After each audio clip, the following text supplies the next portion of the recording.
The red dawn over the Bone Mountains lingered with an unfamiliar warmth, like a promise wrapped in smoke. Daenerys Targaryen stood barefoot in the ashes of the pyre that had consumed Khal Drogo's remains, and the witch who had sealed his doom. Her skin was streaked with soot. Her silver-white hair hung in stringy locks, and the raw heat of dragonfire still shimmered in the air around her. In her arms lay not 3 eggs but 10, the stone shells fissured by flame and beginning to pulse with life. She felt each heartbeat against her ribs, 10 small, frantic drummers knocking on the doors of the world. Viserys had told her tales of old Valyria, of the 40 families and their dragon lords who bent continents and sky alike to their will. Yet even in those fables, no maiden of her blood had ever called 10 dragons from stone in a single night. Something ancient had shifted.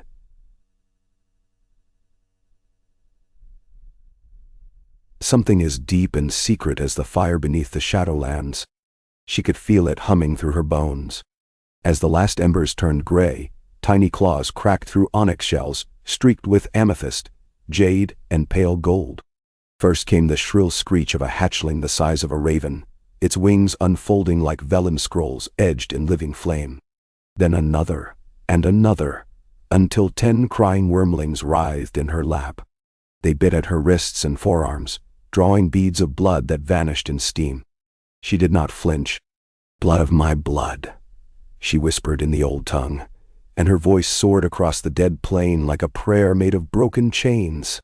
The Dothraki who had remained after Drogo's passing, some 300 riders bound by her grace and her belly swollen with prophecy, watched in mute wonder. When the desert wind rose, it carried thin tendrils of smoke from her hair. Beside her, Ser Jorah Mormont fell to one knee, sword buried tip first in the sand. "Blood of the dragon," he murmured. "Mother of dragons. 10? She corrected softly, and the number tasted both sweet and perilous on her tongue. 10 dragons meant 10 chances at freedom, and 10 shadows on the cities that had mocked her name. Yet it also meant 10 hungers, 10 minds wild as summer storms, 10 living gods to shape and command. That night, beneath a scab-moon sky, she named them. Valyrian remained, creamy white and gold, but now he was joined by Visenya, dark blue with silver ribbing, fierce and stern. Rhaegal's green and bronze partner she deemed Rhaella, a softer soul with stripes the color of dusk. There were Balerion and Maegor, twins black as coal dust, already nipping at each other's tails. A pale pink dragon she called Elia, after the mother her brother had lost to Robert's warhammer. The smallest, an iridescent creature of lilac and milk glass, she named Nares for a queen who had prayed for peace and been rewarded with none. And there were the last 2, shimmering gold and deep crimson respectively, Aegon and Aenys, symbols of a conquest reborn. The Khalasar stirred at sunrise in fearful awe. Dragons were spirits to them, omens of doom and blessing alike. 10 newborn spirits huddled about their Khaleesi, sharing warmth, threads of smoke weaving from their nostrils. The warrior Ko-Pono dared to approach, palm upraised. One hatchling slithered forward, sniffed, and scorched an arc of flame across his bronze bracer. His shriek scattered a circle of riders. "See," Daenerys said, lifting the tiny culprit by its belly and settling it on her shoulder. "Even the smallest dragon must learn respect." She did not let them linger long in the red waste. Death waited in those dunes. Drought, sunstroke, hungry shadows beneath stone outcrops. She ordered her people to ride east, toward the Jade Sea, toward Korth, whose perfumed merchants she intended to dazzle with living miracles.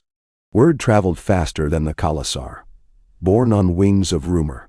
By the time they reached the great gates carved with leopards and warlocks, the pureborn were ready to greet a silver queen with not 3 but 10 worms in tow. The dragons rode in wicker baskets slung from the sides of arak-bent palanquins. Their screeches echoed between the milk-white walls. Silk-gowned nobles fainted at the scent of burning scales.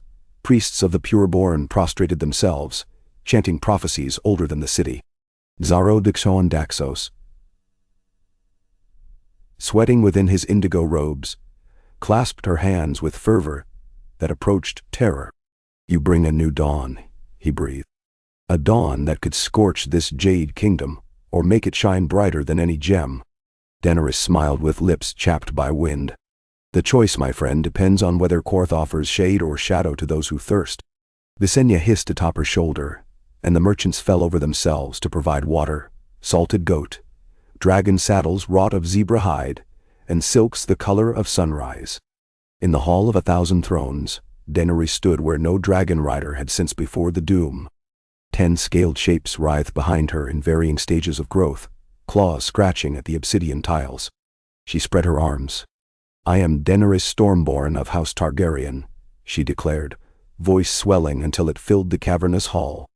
"First of my name, rightful queen of the Andals and the Rhoynar and the First Men, Khaleesi of the Great Grass Sea, and mother of dragons. Tenfold. I seek ships, swords, and gold to reclaim my father's crown." Mental.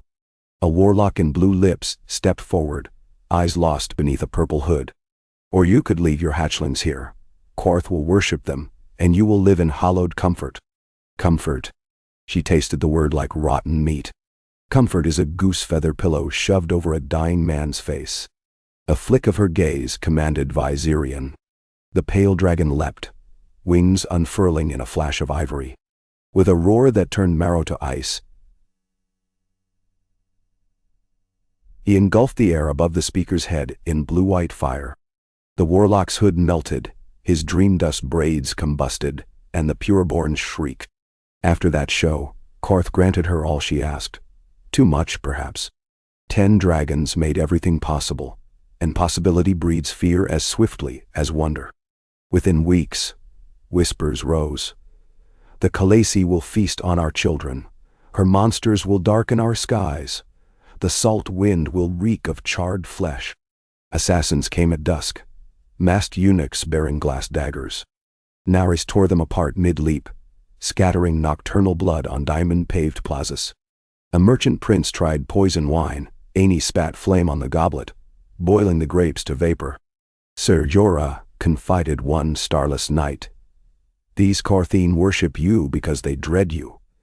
But fear is a brittle chain. Dare we trust it to bind our cause?"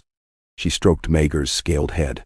"Fear keeps the chain taut until I find steel enough to replace it." Her steel proved to be 11 battered galleys, crewed by cell sails who'd sooner kiss a demon than cross a dragon. Darodixon Daxos signed the titles over with a trembling hand, pretending charity. Yet Daenerys glimpsed desperation in his almond eyes. He wanted her gone before smoke eclipsed Qarth's moons. She accepted his fleet and his purse of gilded locusts, and sailed west beneath stormy banners, 10 ferocious children shrieking from caged decks. Their crossing of the narrow sea became legend before the first mast sighted the green hills of Westeros. A tall ship from Pentos passed them in fog, and later swore at Volantis's harbormaster that waves parted ahead of the Targaryen queen like curtains before a phoenix. Flickers of fire glimmered beneath cloud banks, and hulking shadows circled the yards, each larger than the last. In Dragonstone's war-ruined courtyard,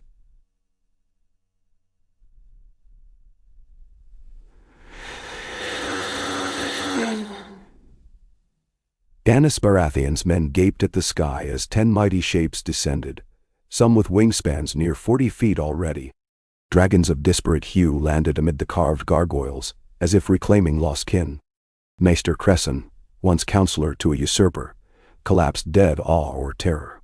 Ravens fled their cages. Dragonstone had known 1 dragon in a century. Now 10 roosted on its basalt shoulders, and the castle shuddered with their roars. It was then Daenerys realized that Conquest would not wait on politicking in distant free cities. She had her kingdom in embryo.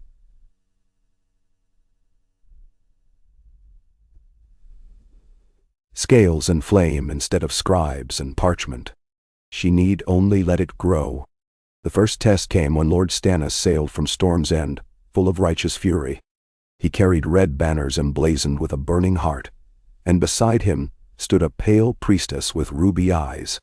Her stories of a shadow in service to a god of flame had once panicked men, yet to Daenerys whose children were living flame incarnate, the Red Woman seemed but a spark longing to be a wildfire. On a wind-swept headland above the gullet, the armies met.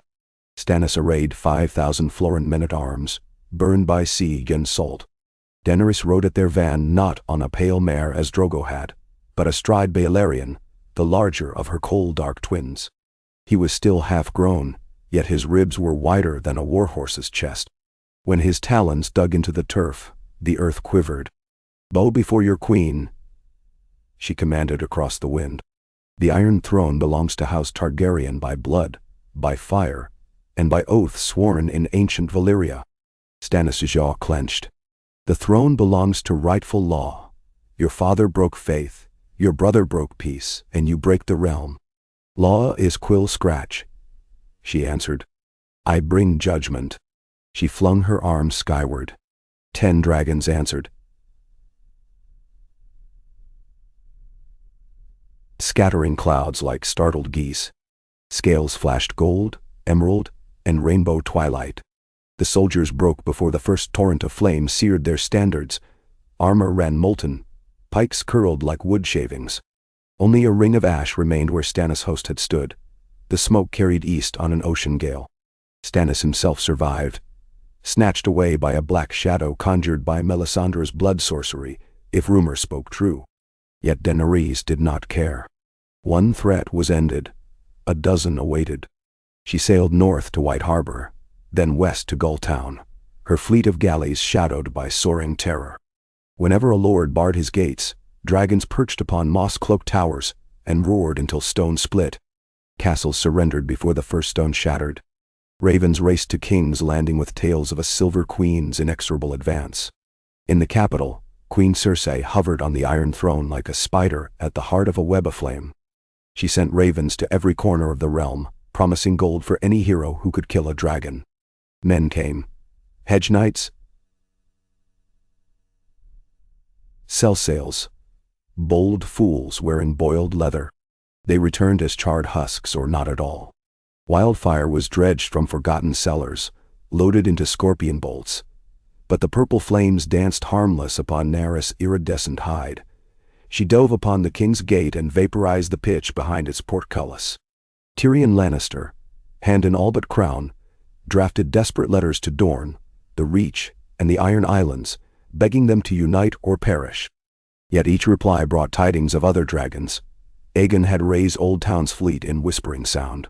Visenya circled over Sunspear like a living eclipse, broiling the battlements.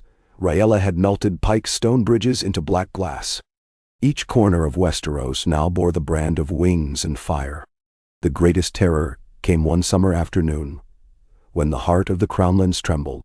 10 grown dragons darkened the sun, forming a living crown above the royal city. Bells tolled of their own accord, torn from their ropes by sonic thunder.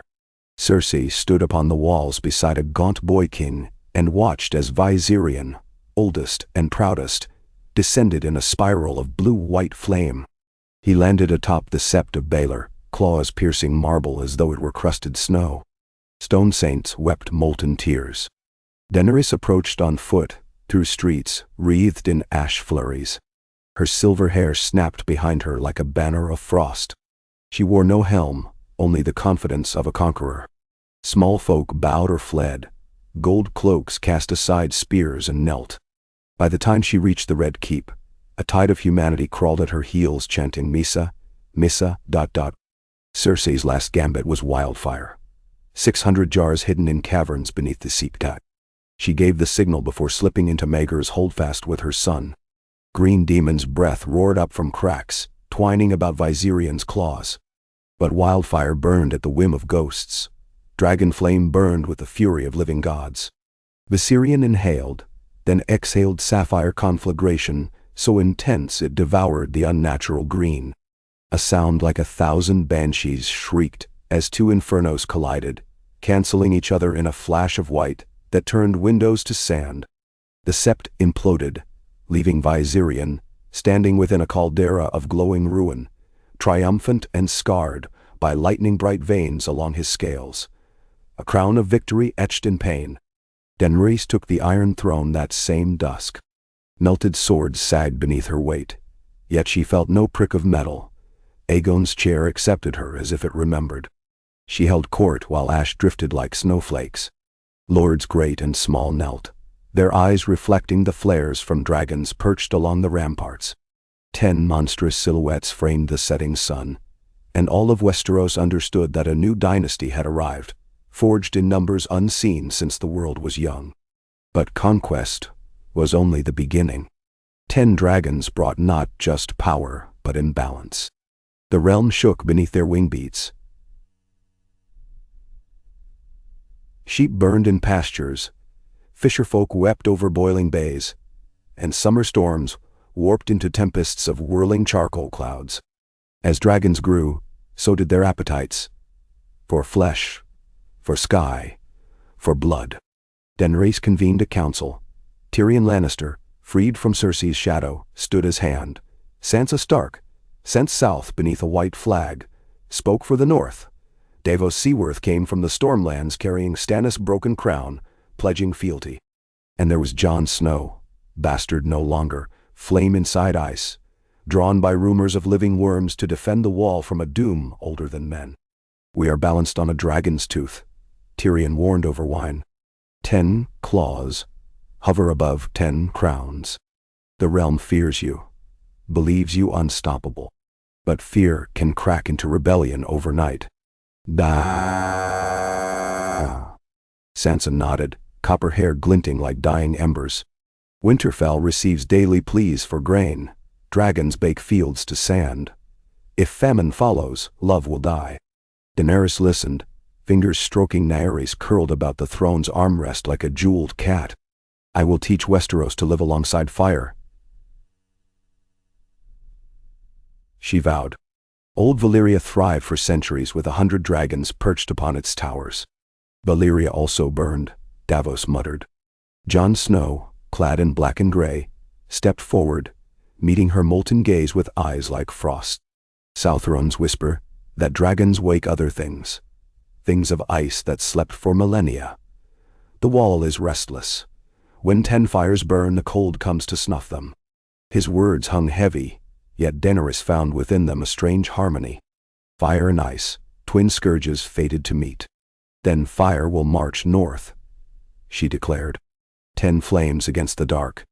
Valyrian, scarred but unbowed, loosed a shriek that rattled window panes. Across the courtyard, Maegor answered. One by one, the others joined in, forging a chorus that transcended speech. It was both war cry and lullaby, a song of ash and birth. At Daenerys' feet, the stone floor vibrated with their fury, an uneasy rhythm that matched her own heart. Preparations began at once. Masons reinforced keeps with black stone from Dragonmont. Smiths forged chain harnesses and obsidian-tipped ballistae to hunt shades rumored beyond the wall. Wagons groaned under stores of salt pork and pickled beets. Above the bustle, dragons circled, shadows drifting like clouds born of nightmares and hope. When they flew in a rough V formation. Valyrian at point, his pale wings reflecting dawn. Balerion and Maegor flanking, massive and tremor-inducing. Rhaegal and Rhaella weaving emerald trails. Aegon, Enys, and Visenya, swirling gold, crimson and navy about their elders. Nares dancing iridescent loops round the tail. Elia was last, pink scales catching sunlight in rose hues. Small folk knelt as the sky filled with color, an airborne mosaic of living prophecy. They reached the gift in 3 days. Snow fell in heavy clots, buffeted aside by wing wash. Wildlings gawked from ragged camps, some dropping spears to worship, others fleeing for the haunted forest. At the wall, Lord Commander Ed Tollett stared up from the ice 40 feet below, and quipped that the world had gone entirely mad. Daenerys landed amid drifting ice crystals. Blue shadows danced across her face, thrown by flickers from dragonfire reflecting off the wall's frozen facade. Jon Snow dismounted from Maegor, the dragon he had half-claimed along the march, and stood beside her. His breath plumed silver. Beyond lay a darkness older than House Targaryen, older than the hills of Valyria, older perhaps than dragon flame itself. Whispered stories spoke of an endless night returning.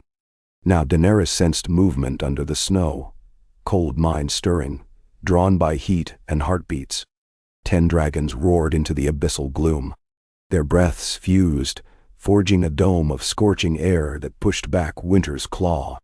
The White Walkers emerged like fractures in the ice, tall, silent, armored in rime. Blue starfire flickered in their eyes.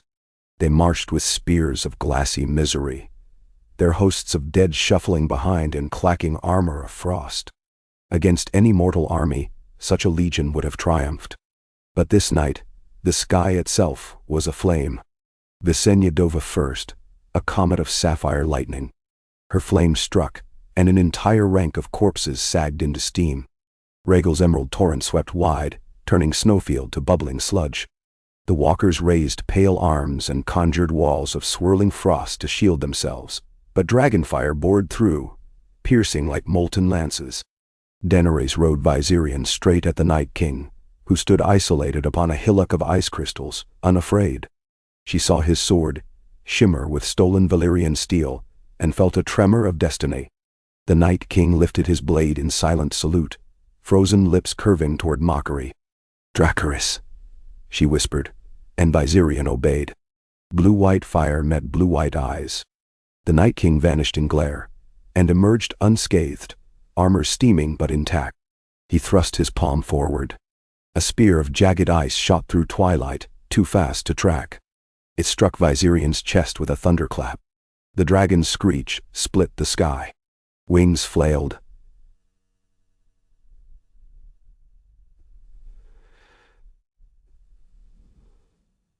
Wings flailed hide, cracking where the spear embedded.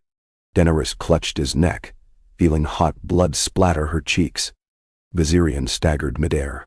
The Night King prepared a second spear. Panic threatened to shred her composure.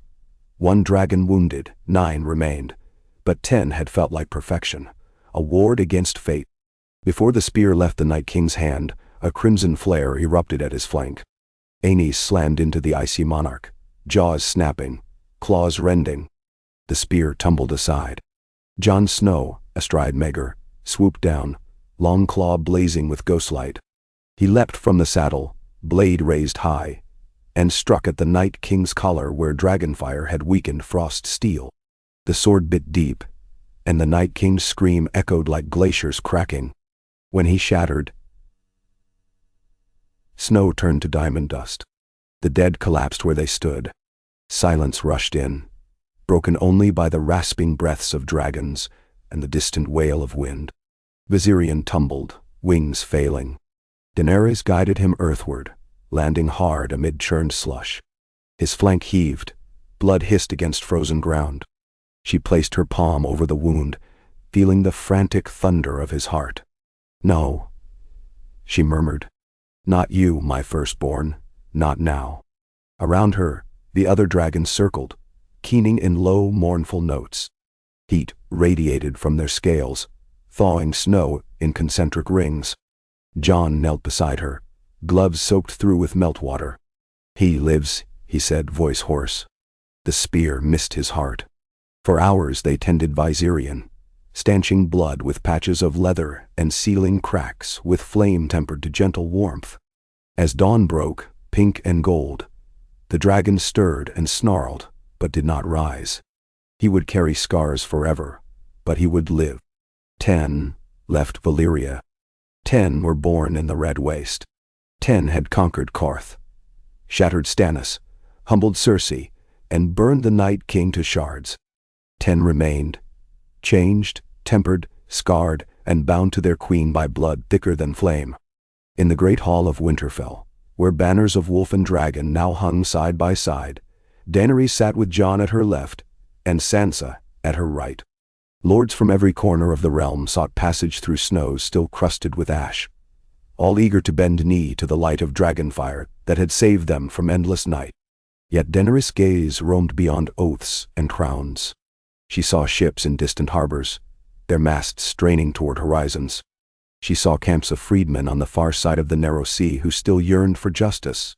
She saw children born beneath blackened skies where dragons had scorched cropland, and she saw ways to heal that burn. 10 dragons were not merely weapons. They were responsibility, danger harnessed to dream. When the council at last fell quiet, she rose. Her voice carried the weight of every name she had borne. Khaleesi, Misa, Mother of Dragons. We have won a dawn.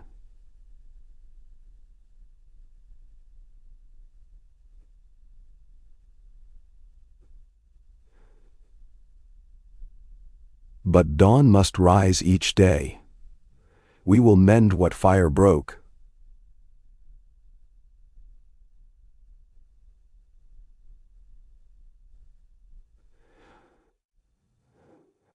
The great doors groaned open, and cold sunlight poured onto ancient stone.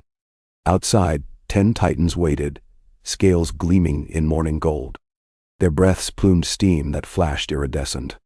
Daenerys stepped into that glow, and they roared as one, an earthquake shout that sent ravens wheeling in alarm. Jon joined her, hand brushing hers. 10 dragons, he said, wonder threading his words. 10 for now. She answered with a half-smile. Beneath her palm, she felt the quiet flutter of possibility deeper than blood, near her womb, where perhaps another miracle waited. The world is wide, and the song of fire is far from done. Above them, crimson wings overlapped ivory and jade and midnight, until the sky resembled a stained glass window shattered into life. Each beat scattered snowflakes like broken stars, and the new age of the dragon began, not with a single roar but with 10, echoing across a realm forever changed by the night. The stone cracked and 10 hearts set the world alight. A hush of snow lay upon the courtyard stones, burying the gore of war beneath a fragile quilt of white. Winterfell's high walls crackled with frost, the banners of wolf and dragon whispering stiffly in a wind that smelt of wood smoke and healing fires. Yet beneath the peace, a deeper current roared. Daenerys felt it each morning as she rose from the furs she shared with Jon, a pulse in the marrow of the realm, as restless and immense as the hearts of her 10 dragons. They roosted beyond the broken godswood, where the heart tree's red leaves shivered like embers trapped in ice, and their presence reshaped the north. Hunters reported herds migrating far south. Ice cracked on Long Lake at the brush of beating wings. Some nights the hatchlings, grown monstrous in mere moons, would cry to the aurora, and the lights would answer, veils of green and purple rippling across the sky, as though the very heavens acknowledged new, burning monarchs. But sovereignty is a tapestry of threads finer and more tangled than dragon sinew. Even victory over death itself could not still every discordant note. The first chord sounded in the great hall, where banners drooped like exhausted lungs above rows of northern spears. Sansa Stark sat erect upon the high dais, flame-kissed hair looped in a coronet. Beside her stood Tyrion Lannister in black and crimson, quill poised. Below them the lesser lords murmured, Manderleys and Glovers, Umbers and Karstarks, all simmering in the tension between ancient northern pride and an outsider queen's incandescent might. Sansa's voice rang clear. The far fields of Barrowton are scorched. 3 villages report empty larders. We pledged food to the Vale in exchange for their steel, yet our own small folk go hungry. Bah! A rumble passed among the benches. Hunger was a tyrant harder than any crown. Daenerys rested a gloved hand on the pelt-draped arm of her chair. I will not have a kingdom of ash, she said, soft but carrying. I promised life, not ruin. What aid do you require? Less fire, muttered Lord Manderley. Cheeks jowled red from too many lean winters turned fat. Your children hunt too freely. When a dragon feasts on 100 sheep, 100 families starve. Jon's gray eyes flashed. Better burnt fields than a world of walking corpses. A lord cannot salt his porridge with old war stories, Sansa replied, not without sympathy. Wars end. Bellies remain. Daenerys rose. The hall tilted toward her like metal to a lodestone. Then we adjust. Henceforth, the dragons feed from royal kennels alone. We will import cattle from the Reach and fish from the western bays. I shall establish a dragon ward, a cadre of keepers sworn to ride with my children, guiding them to remote crags for hunting. Denderal. Manderley's chin dipped in grudging acceptance, but it was Tyrion's slight nod that told her the promise would leach tensions faster than any threat. She exhaled. Every solution opened 3 new wounds, yet wounds could heal given time and mindful stitching. Time, however, frayed swiftly when the winds turned eastward. Ravens from White Harbor carried tales of sails, the color of bruises, slipping along the bight. Ironborn reavers, emboldened by rumors that Queen Cersei's fleets lay in cinders. The Iron Islands had bent the knee in name, but saltmen trusted only the storm and the lash. At council that night, Davos spread a salt-stained chart across a trestle. Reports say Euron Greyjoy hunts a relic called the Hellhorn. Legend claims its blast can bind dragons. The parchment quivered under candlelight. Daenerys felt the memory of Qarth's warlocks pricking her skin like glass needles. Dragonlords of Valyria forged such horns, Tyrion murmured. But every tale ends in blood. One blown, one burned. Jon's brow furrowed. Euron cares nothing for cost. And neither do I, Daenerys said. We end him before his madness births new doom. So orders rode south with raven wings, summoning the royal fleet. 11 galleys Zaro, Exxon Daxos had surrendered, now repaired and rebannered under the 3-headed dragon. Dragonstone, freshly resettled, became the fulcrum. Black gulls wheeled above charred ramparts, as smiths hammered iron, and in the caves beneath the volcano, her dragons nested in cracks of fire-warm rock. There, between obsidian spires dripping like frozen night, Daenerys sensed another calling. 2 eggs, pinkish jade, half the size of helmets, unlaid yet alive in Visenya's belly. She ran a palm along the great dragon's ribbed flank and felt quickened hearts thud like secret drums. New life promised new power, yet it also multiplied risk. She dispatched Maester Walken on swift horses to Old Town Citadel, with a request for scrolls on draconic gestation, information lost to Westeros for centuries. The fleet cut into slate seas 3 weeks later. Sea spray hissed against hulls renamed for Aegon's sisters. Visenya's wrath, Rhaenys' kiss. Daenerys sailed aboard the Wind Queen, decks scrubbed so clean the planks shone silver in dawnlight. Overhead, Rhaegal and Rhaella played among gusts, their shadows painting the water with varicolored wings. Gendry Waters, now legitimized Baratheon of Storm's End, commanded the vanguard. His arm, corded from smithy hammers, pointed toward a ragged line of reefs. Silence will lurk in sheltered coves. Euron prefers ambush. Davos spat into the sea. Silence is nigh uncatchable in open water. Better we lure him. Dragons offered lure enough. At mid-morning, Balerian's roar reverberated off wave troughs, and from behind the broken teeth of rocks slid the iron kraken's black sails. 20 longships under tattered kraken banners. At their heart towered a warship armored in studs of weirwood and strange pale metal that shimmered even beneath cloud. Its prow bore a grinning ram carved like a drowned god's maw. Behind the mast hung a massive dark horn wound with glyphs that glowed like dying embers. Trumpets of bone howled from the silence, and ranks of reavers beat shields, chanting Euron's name. Wind Queen answered with the cry of 10 descending dragons.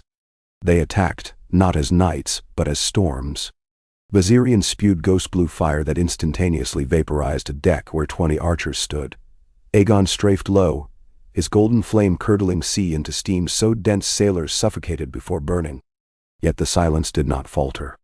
Euron himself strode its deck, clad in armor of black iron scale, trimmed with a sash of flayed pink flesh. He lifted the Hellhorn, its twisted bone darker than night. Tyrion, watching through a far-seer glass beside Walken, whispered, "If the myth speaks true, that note will enslave minds of flame." Daenerys urged Rhaegal higher, nostrils smoldering. She recalled Qarth's warlocks, their blue lips frozen forever in rictus, and willed that memory into steel. Euron blew. Sound collapsed upon itself. It was not a note, but a wound, a rupture in reality that tore color from the sky. Sailors dropped to knees, clutching ears, Even dragons faltered mid-bank, wings buckling as if the wind bereft them. Blood surged in Daenerys' skull, bright and stabbing. Rhaegal shrieked, twisting, amber eyes clouding as if webbed by frost. Below, Valyrian and Maegor spasmed, veering perilously close to crashing. The Hellhorn drank their willpower, a parasite of ash and hatred. Euron laughed, thrumming cadence upon the horn as if beating reins across a stallion. Daenerys bit her tongue till copper flooded her mouth. "Remember me," she hissed into Rhaegal's ear ridges. Images flared across her mind. First flight above Slaver's Bay, the sweet taste of grilled lamb she'd slipped him as a hatchling, the lullaby of Valyrian she'd sung as the red waste dunes swallowed day. "I am Misa. I am blood. Do not forget." For an instant the horn's claim wavered. Rhaegal's pupils narrowed, then widened with recognition. He bucked against the unseen chain. His roar cracked the sound spell. The others, attuned to his heart, responded in kind. Visenya accelerated into a stoop, wings drawn tight. Daenerys spiraled, her iridescence strobing. Sound became vibration, then broke. Euron's triumph twisted to bafflement. Vines bulged at his temples as he blew again, desperation sharpening resonance. Yet this note faltered like a dulled sword. Cracks radiated along the horn's surface, glowing molten. Daenerys gave the sky her command, Dracarys. 10 torrents converged, not on ships but on the horn.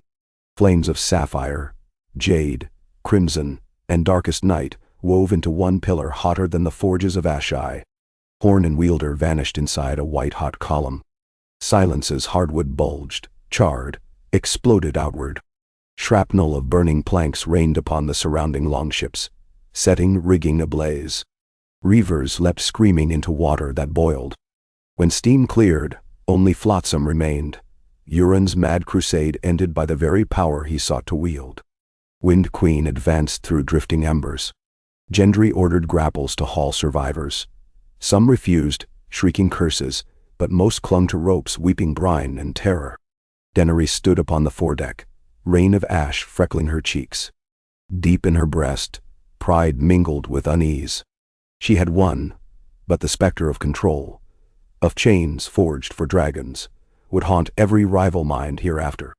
They returned to find Dragonstone swollen with refugees.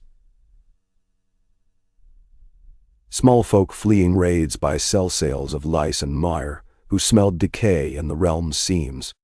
Tyrion's quills scratched day and night drafting edicts. Port tariffs lifted, grain caravans escorted by unsullied stipends for burned fields. Yet each measure cost coin, and coin was finite. It was Sansa who proposed the Tourmaline Charter, a levy on every lord that measured wealth not in gold, but in promises of harvest. Dragonfire destroyed, she reasoned. Dragonfire shall restore. Each lord who suffered less shall aid one who suffered more. Equity, born of ruin. The Reach, fertile and whole, balked for its new lord. The boy Willis Tyrell totted up grain bushels like a septon counting sins. Daenerys saw negotiation would breed only delay. She sent Rhaella to Oldtown as emissary. The dragon perched upon Hightower's pinnacle, tail coiled round weather vanes, while Daenerys herself rode regal to the city square. There, amidst perfumed courtyards, she convened a council of maesters and merchants. "Choose," she told them. "Share your fortune freely, or I shall take my tithe in smoke. Fields renew in a year. Ashes take 3. 3 days later, Oldtown's stores rolled north across the Roserad. Grain, cheese, barrels of sweet arbor red. Jon greeted her return with a half-smile and a wolfish kiss. He bore news from the wall. Rangers reported tremors within the Frostfangs.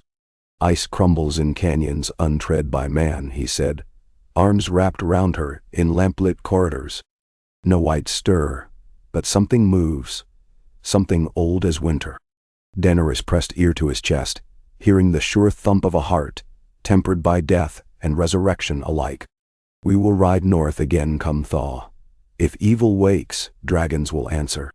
He traced a scar along her collarbone left by desert sun long ago. Every answer births more questions. Then we shall keep asking, till the world is made whole. Wholeness, it turned out, had yet more fragile dimensions. In the quiet of dawn, Maegor's great wings beat above the godswood, stirring petals from the snow. Below, Arya Stark sparred with unsullied Captain Grey Worm, wooden swords clacking. She ducked and wove like wind through threads, laughter bright against winter hush. Daenerys watched unseen from a balcony, contentment winding through her veins, until the arrow flew. It hissed from a shadowed embrasure opposite, aimed not at Arya nor Grey Worm, but at the dragon overhead. Its tip glistened oily black, fletching dyed red as fresh blood. The shaft struck Maegor's flank, sinking deep. He roared, a sound that splintered stone. Arya flung herself clear as enormous claws raked earth. The arrow smoked, coated in some alchemy that ate scales like acid. Maegor flailed. Ice chipped away under thrashing tail. A second and third arrow whistled. One missed, one grazed a wing. Daenerys did not think. She moved. Words of Valyrian fire sang from her lungs. Rhaegal launched from the wall in a gold-flecked blur. Visenya, roused by brother's agony, hurled herself from Dragonmont. The assassin turned from the embrasure, sprinting. But shadows can outrun steel only in stories. Rhaegal's flame poured through casement and burst from windows 2 levels below in a plume of shattered glass. A scream echoed, then silence. Healers raced to Maegor, salves of turmeric and parchment ash. The acid fizzed under poultice and water.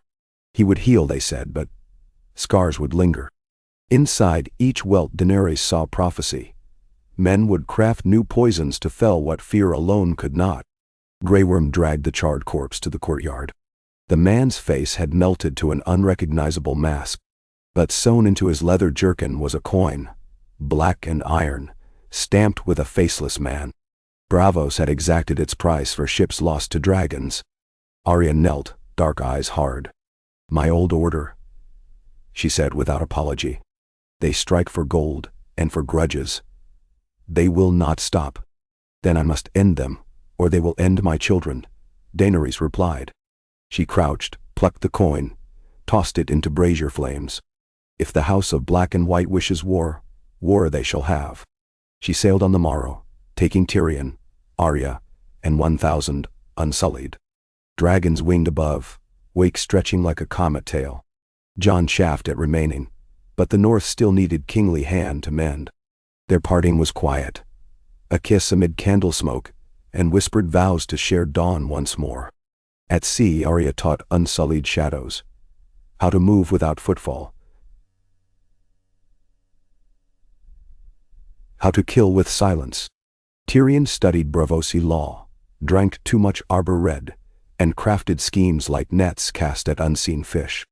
And Daenerys walked the decks at night, wind tangling silver hair, listening to water slap hull with a heartbeat's rhythm. 2 beats echoed inside her own body, faint and fluttering. She had told no one, the child quickening her womb. Braavos's titan loomed in dawn mist. Stone eyes beheld dragons with something that might have been dread. Smoke belched from forged chimneys as if the very statue exhaled fear. They anchored in Blackwater Bay, marched across bridge and canal. The house of black and white's mottled doors opened to swallow them into candlelit gloom. No priests barred their path. The faceless believed in faces, not armies. Inside the many-chambered temple, water mirrored flickering flames. A single man waded knee-deep in the holy pool, robe open to show a chest crisscrossed by scars. His face was no one's face, a blank canvas for shifting possibility. "You trespass upon death's home," he said softly. "Death is patient, but not forgiving." Daenerys stepped forward, unsheathing no blade. "Death and life are married by fire. Your servants drew first blade against that union. I come to end the feud." Arya's hand hovered near dagger, but Daenerys raised palm. She met the priest's eyes, black mirrors. "Name your price," she said, "for peace." The priest smiled, though nothing gentle warmed it. "A life for each soul your dragons took upon the sea." 137. "Then," Fire coiled in her belly.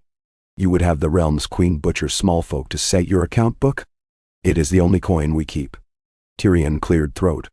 Perhaps there is alternate investment. The Iron Bank once funded my sister's war. It lost, yet House Targaryen repays debts. Braavos is a city built on trade more than spite. Silence rippled. The priest's gaze flicked to Tyrion, then back. You offer gold. No, Daenerys said. I offer miracle. She spread arms. Smoke leaked from vents in ceiling as unseen shapes swept low. Rhaella and Naris dipping claws in sacred pool without causing ripple. Firelight glinted off scales. The hall filled with the scent of brimstone and salt.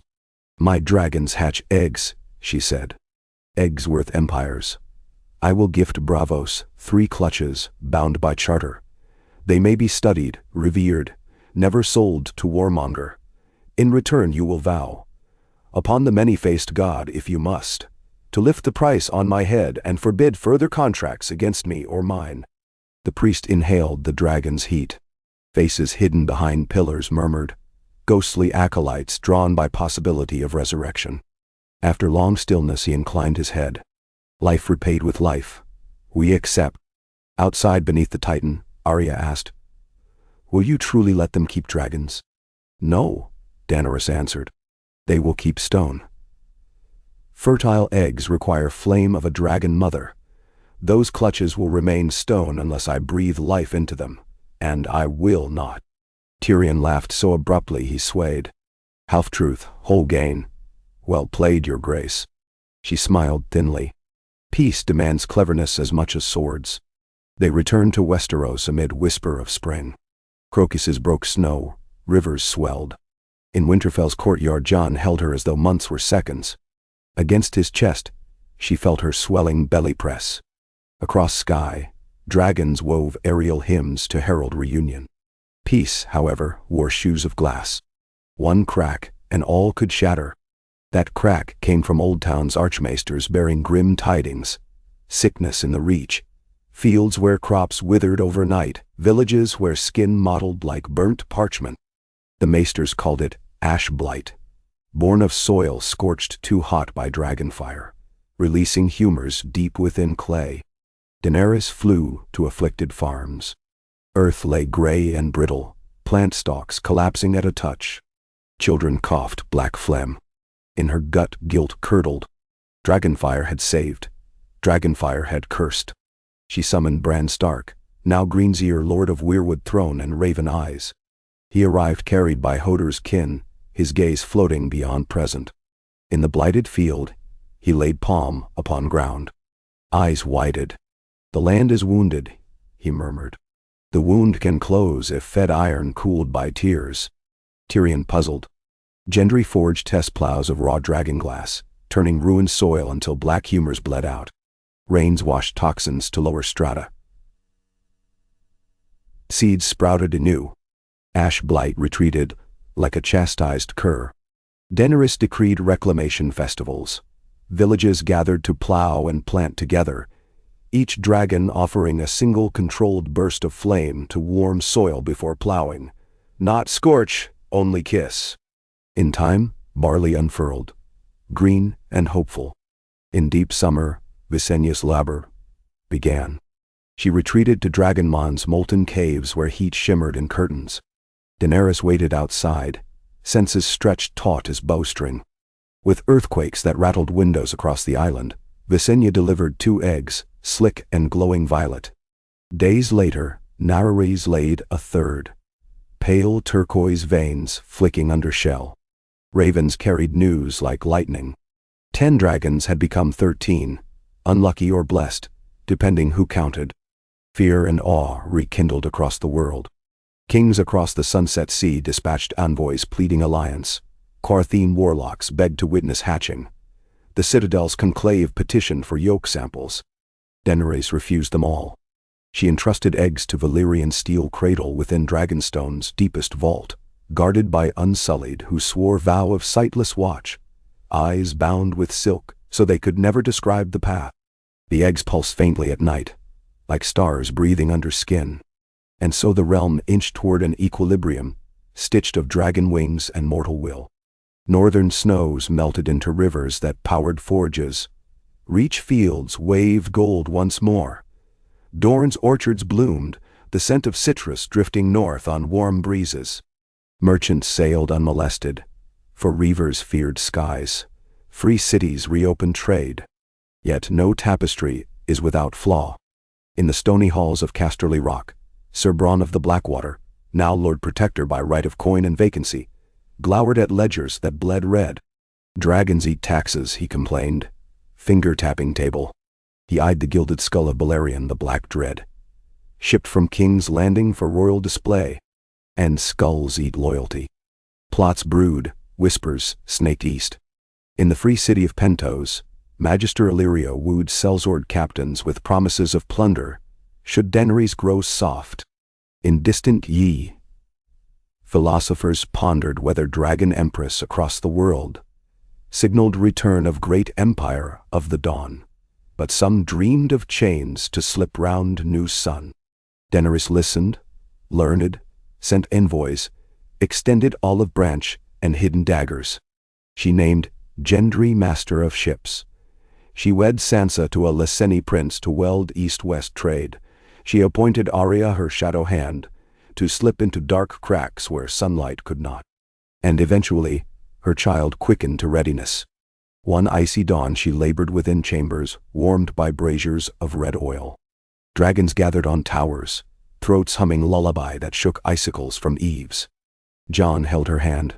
The birth was long and searing, dragonfire of flesh. But at sunset, a baby girl wailed into the cold air. Hair pale silver gold, eyes gray as winter sea. Daenerys named her Alyssa, for the dreamer who foresaw the doom. When Jon laid daughter in her arms, Daenerys wept. Not for battle, but for peace, undeserved yet dearly won. Outside, 10 dragons roared greeting. Inside, one mother kissed a brow still damp with afterbirth, and promised a realm gentle as the down of hatchling wings. Night closed. Winterfell's chimneys exhaled comfort. In the nursery window a frost flower bloomed upon glass, patterning star shapes like dragon scales. Beyond, the sky shimmered with aurora again, green ribbons weaving with faint crimson threads, as though horizon mirrored union of ice and fire. Daenerys stood there long after candles guttered. She pictured her daughter flying one day atop Visenya's own hatchling, wind singing through braids. She pictured wheat stalking across fields reclaimed from blight, children chasing fireflies under dragon-lit dusk, the Iron Throne less a stake of conquest than a steward's seat from which to guard fragile dawn. Behind her Jon's arms encircled waist. His whisper brushed ear. Tomorrow will bring new storms. She leaned into him, pulse steady. Then we will face them together, with 13 fires at our back. The dragons answered, a distant thunder rolling across the skies, an anthem, a warning, a promise. Beneath their echo Daenerys stormborn, mother of dragons, closed her eyes and dared to dream of a realm where flame and frost danced in harmony, bright enough to outshine every shadow.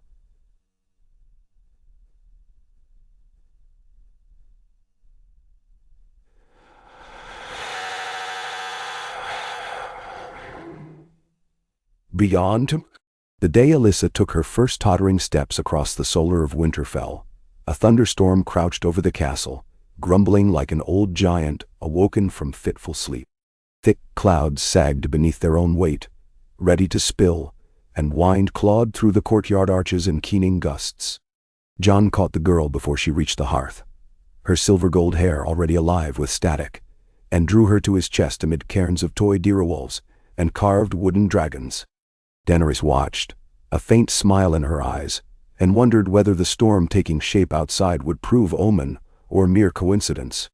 Every birth, every breeze, every flicker of candle smoke had carried meaning since 10 dragons cracked from stone.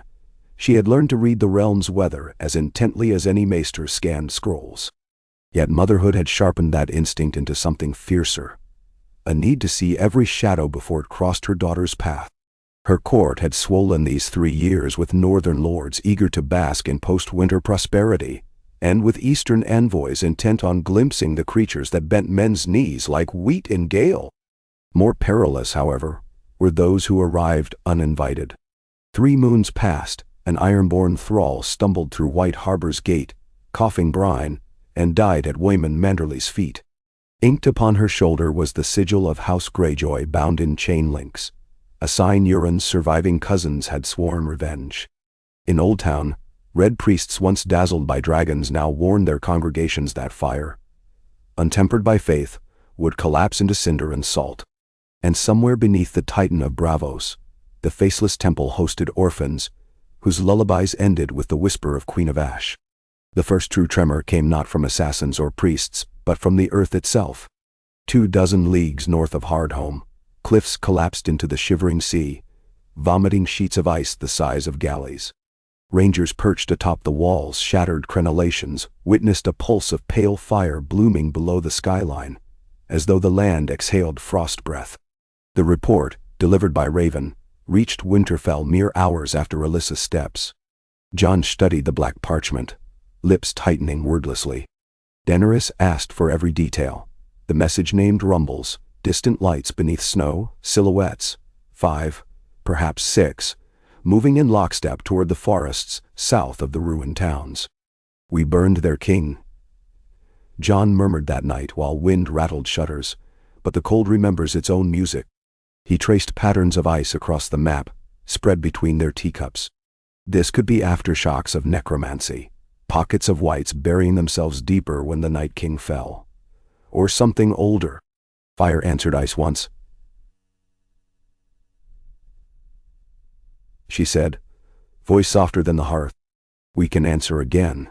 Yet we cannot empty half the realm of hearthkeepers and plowmen every winter the ground groans." Her fingers drifted to the dragon bone clasp at her throat. "We must shape defenses that do not rely solely on dragons." The next fortnight turned councils into storms of debate. Tyrion arrived from King's Landing riding Aenys, cheeks stung pink by high-altitude winds and eyes gleaming with worry behind wry mischief.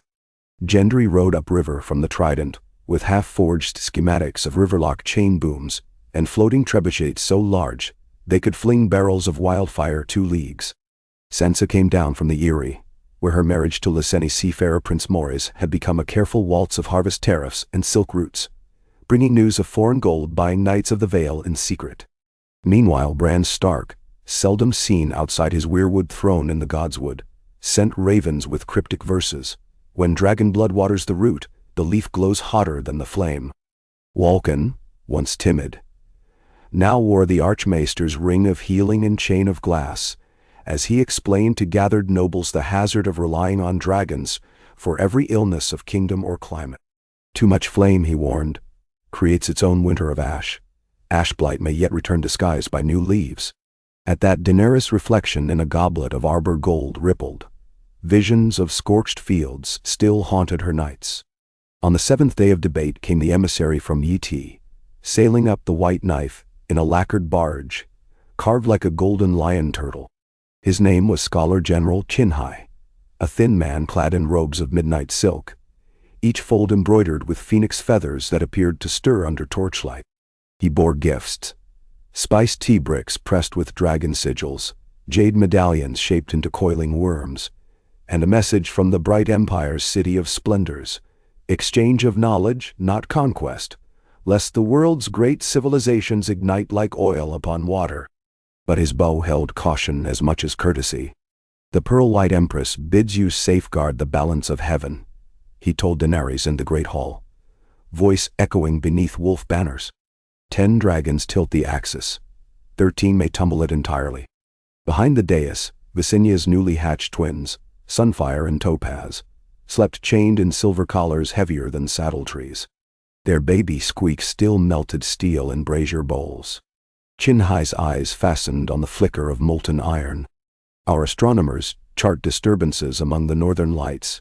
We suspect your flames stir forces half remembered, even to legend. Above the shadow, beneath the blaze, arises the beast of mirrors. Our texts say.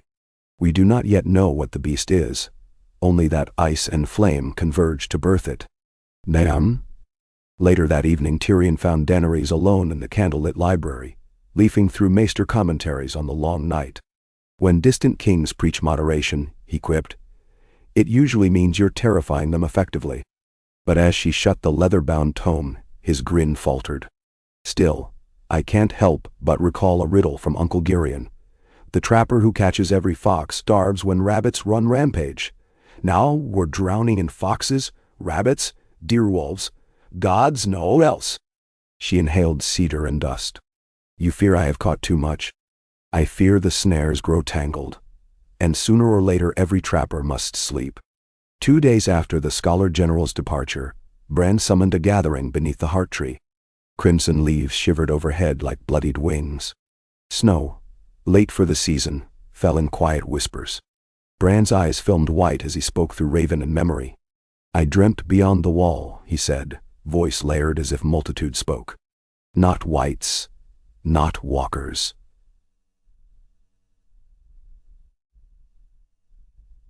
Something beneath, an ancient consciousness, stirring where molten stone meets frozen sea. It gnaws at the world root, hungering for heat and hatred alike." Arya's hand drifted to the hilt at her hip. "Can it be slain?"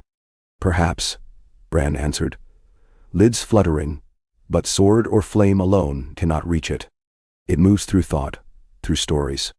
To quell it, we must still the tale of destruction we have spun with dragon roar and war song." "Bendo." Jon frowned. "We spent decades stitching this realm. Are we to unwrite ourselves so easily?" Bran's gaze sharpened into singular clarity. "Balance, not erasure. Teach dragons restraint as children learn letters. The flame must kneel to the hand, not the other way." Restraint for creatures born of furnace and sky seemed folly, yet the notion took seed. By midsummer, Daenerys inaugurated the Draco Truce.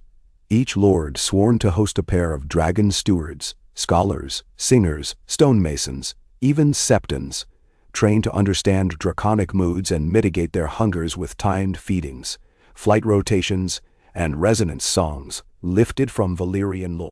Gendry's forges produced engraved horns tuned not to bind but to soothe. When blown softly, they mimicked the pitch of a dam's mother crooning on the hatchling's first night. Maester Walken discovered that heated copper discs, hung like chimes, mirrored dragon heartbeat frequencies and lulled them, much like lullabies calmed human infants. At first the plan seemed impossible. Viserion snapped at caretakers. Maegor flattened a stable. Daenerys melted 3 horns in peak. But gradually, guided by Daenerys' presence, the dragons learned to perch along cliffs while horn songs drifted on sea breeze, to dip talons in rivers instead of scouring pastures, to share kills among siblings rather than hoard. Sailors from White Harbor soon reported evenings where 10 silhouettes glided in stately procession down the coast. Flame parted into harmless ribbons of light, trailing behind like celestial banners. Yet peace rarely journeyed alone. In early autumn, ravens from Gulltown arrived bearing wax-sealed scrolls. Casterly Rock's mines had struck a load of brightstone, rare fiery gems prized by alchemists. Lord Protector Bronn sent word bragging of new riches. He also enclosed copperplate drawings of defensive scorpions, bristling along every battlement. Tyrion read the letter aloud before the court, lips thinning at the bravado. He intends to shield himself behind gold and barbs. Daenerys tamped, rising annoyance. Bronn was never fool enough to challenge dragons directly. He simply wishes to ensure his coffers outweigh risk.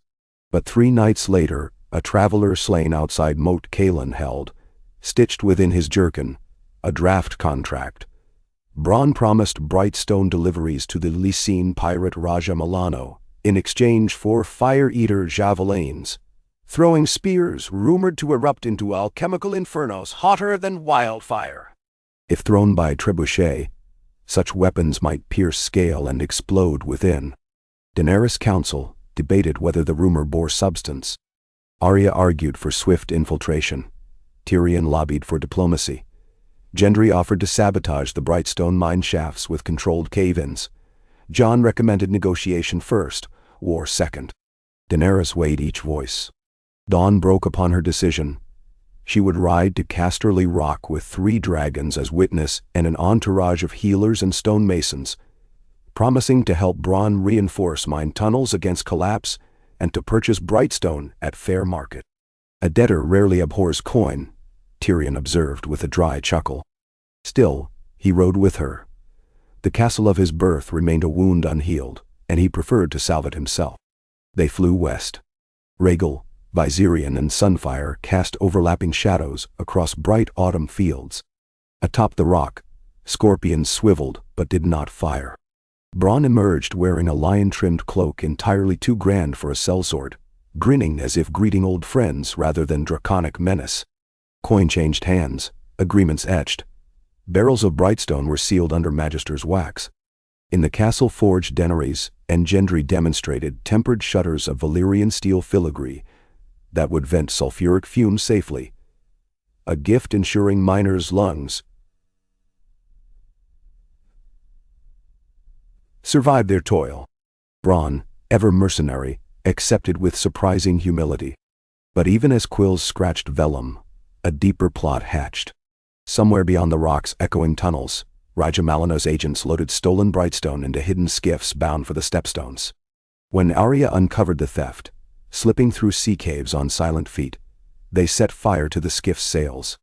Explosions detonated like thunderheads, sending pillars of orange and blue roiling skyward. Bronn stood on battlements, jaw slack. "That does it," he muttered. "No more pirates." The days that followed proved strangely serene. Summer's tail curled into mild winter. Harvest succeeded expectation. Ash blight failed to return. On the wall, watchmen carved billets for fledgling hornblowers to soothe fearsome shapes overhead. Sunfire and Topaz testing new wings by moonlight. In the Reach, the first festival of reclamation glowed with lanterns, depicting dragons and daisies entwined. Songs drifted north of fields reborn. Even Scholar General Chinhai wrote from the distant Jade Sea, praising the Draco Truce. His astrologers recorded a calming of the celestial lights. He enclosed silk-ink diagrams of an ancient Yiddish device. Crystal lenses arranged in amphitheater rings to concentrate sunlight into medicinal warmth for winter crops. Daenerys dispatched maesters west and south to replicate the design, forging bonds of scholarship across continents. All seemed poised to bloom, until dragons themselves changed. On the eve of midwinter, Maegor rose above Dragonstone, roaring a tone none had heard. It was low, dissonant, vibrating like a dirge in deep water. Mountainside goats stampeded. Nares answered with a mournful keen. Valyrian hovering near the Maiden Tower shuddered mid-wing beat and spiraled downward, catching air only yards above the bay. Torches guttered as if smothered by invisible fog. Raven masters reported migrating flocks dropping feathers in mid-flight. Archmaester Walken raced through corridors, clutching obsidian tablets hewn from Valyria. Tremors beneath the volcano. He gasped at counsel, hotter than the doom's warnings. Cores of the island shifting. Daenerys felt a tremble in her bones long before masonry cracked. Dragonstone had always hummed, fire sleeping in black veins. But now that heat pulsed erratic, flaring up through stairwells, searing footprints into rugs. In the great courtyard stone flagged since Aegon's day, a hairline fracture zigzagged open, exhaling red vapor. Gendry hammered rivets through the night, reinforcing culverts. Unsullied hauled buckets to cool western ramparts. Maesters daubed rune powders along fault seams. Yet, the tremors worsened. At dawn, Bran's ravens arrived bearing a single phrase: "The Beast of Mirrors wakes." Hours later, an unprecedented storm gathered over the narrow sea. Clouds swirling in corkscrew formation lit from within by pulses of green and purple lightning. Crackling arcs leaped between dragon towers. Father Dell of the Faith of the Seven claimed to see faces screaming in the thunderheads. Ships dragged anchors across harbor floors. Fishermen on the Stormland's coast knelt weeping at what looked like the sky boiling in reverse. Daenerys stood upon the highest parapet, cloak whipping, as dragons circled in panicked patterns. Heat coiled inside her chest, echoing their shrieks. 20 yards below, Jon wrestled with ropes lashing the hatchling's arena. "The wind turns north," he called. "If this tempest strikes the wall, it will strip ice to the bone," she finished. "And what lies beneath may rise." Her eyes closed. She reached for that strange tether between her mind and her children's, the wordless tether shaped since the pyre on the Dothraki sea. She felt Maegor's fear, Daenerys' confusion, Rhaegal's valiant but failing calm. Deep beneath the keep, the unborn eggs glowed in their steel cradle, hot as forge iron. Sudden certainty gripped her. The dragon's dissonant chorus wasn't warning of the storm. They were causing it, albeit unwillingly. A resonance, like too many singers reaching for harmony and striking wrong chords, cascaded from their beating hearts into sky and sea, waking the beast of mirrors, whatever ancient physics Bran had glimpsed. They needed to retune the song. And Daenerys, the first of her blood to coax 10 dragons from stone, was the only harpist alive who might shift the melody. She descended the steps 2 at a time, barefoot upon heated stone. In the vault, she unchained a steel rib crate housing the 3 eggs. Violet speckled, turquoise veined, and mottled smoke on cream. Each pulsed like a forge drawn slow. She cradled the violet egg, sun-warm, pulse synchronous with her own quickening heartbeat. Alyssa's laughter echoed across memory. The child played above with wooden griffins, ignorant of boiling skies. For her, for Jon, for all who now shaped peace from ashes, Daenerys pressed the egg to her sternum and walked into the courtyard. Thunder cracked. Rain hissed to steam before touching ground. Dragons dropped altitude, drawn to their mother by unseen gravity. She raised the egg, voice lifting into the oldest tongue. It was not command nor lullaby, but a single sustained note of openness.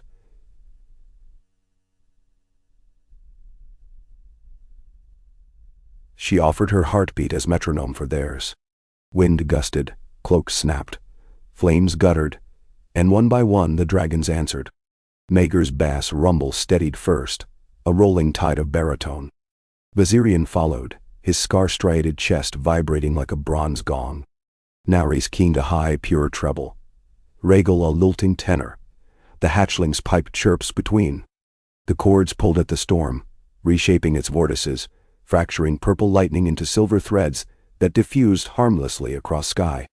For heartbeats uncounted, Daenerys remained still, arms aching above her head, until the clouds unraveled.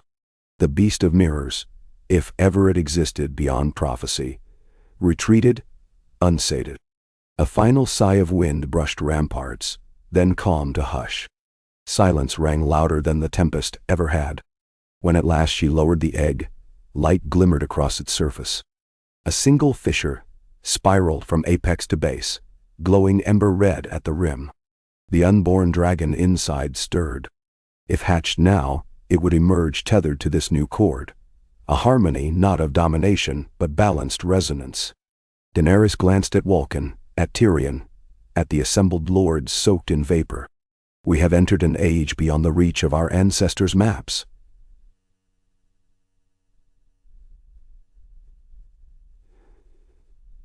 She said, voice hoarse but steady, an age where flame must learn to sing, not only devour.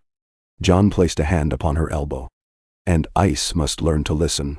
Spring unfurled slowly afterwards, tentative yet unmistakable. Snow receded to mountain crests. The wall dripped silver rills by dawnlight. Farmers in Ashford sowed their first experimental saffron under crystal lenses, and the bulbs sprouted early. At White Harbor, children flew kites shaped like dragons, not in fear but celebration, each bearing horns to remind beasts when to rest. In the red mountains of Dorne, spice caravans wound their old routes unmolested, guarding casks of dragon soot fertilizer that promised vineyards 3 times the yield. Despite calm, Daenerys kept watch. She convened the Mirror Conclave. Scholars from Yeti, the Citadel, and old Valeria's last bloodlines, to study the interplay between magic, song, and geology. Bran served as silent compass, dreams charting currents beneath physics. Their first conclusion: consciousness itself influenced the resonance. Dragons were amplifiers, humans the tuning forks. When emotions surged unchecked, fear, rage, grief, what dragons sang could fracture sky. To test control under duress, they selected the Frostfang Gorges where the Night King once marshaled whites. Daenerys, Jon, and Tyrion journeyed with half the dragons, leaving Sunfire, Topaz, and the unhatched Egg to guard the south. The party included Chinhai, Arya disguised as a minor guard, and Gendry bearing horns. They camped upon permafrost cliffs where steam curled from fissures. Under northern lights, Daenerys asked Maegor to channel a controlled flame into the crevasse. Bran sat in his wicker chair at the precipice, eyes white. The blaze roared downward, meeting ice older than kingdoms. For a moment nothing, then the ground trembled, and a plume of vapor shot skyward. Inside the mist shimmered forms, echoes of men, their outlines refracted as though drawn by light bending through lenses. Bran gasped. Memories, trapped in the ice, the illusions stumbled before dissolving. We woke ghosts, Jon said quietly. No, Bran corrected, blinking into normal sight. We unveiled them, nothing more. Daenerys contemplated the chasm. If flame exposed memories and ice preserved them, perhaps the ancient cold beneath the world. This beast of mirrors thrived on the conflict between remembering and forgetting, between heat that changed and frost that kept still. Their world itself was at odds. Dragons demanded motion. Winter demanded stasis. Upon return to Winterfell, she wrote 11 separate proclamations in swift Valyrian script. The first decreed a standing harmony, a vow for every dragon rider and dragon keeper to meditate in the gods' wood each dawn and dusk, aligning breath to heartbeat to quell emotional storms. The second funded new orphanages across war-scarred towns, staffed by stewards trained in balance loras, so the next generation would grow without old hatreds. Other edicts outlined crop rotation schools, cross-cultural markets at River Run, an annual solstice convergence inviting priests of Lore, Septons, Magi, green men, and wise women to share rites publicly. Not all cheered. The High Septon sniffed that mingling Kratos reeked of heresy. Some northern clans thought tree worship already sacred. Ironborn called it weakness. Braavos warlocks rolled painted eyes at talk of peace. Yet momentum, once seeded, proved stubborn. Travel between holdfasts increased.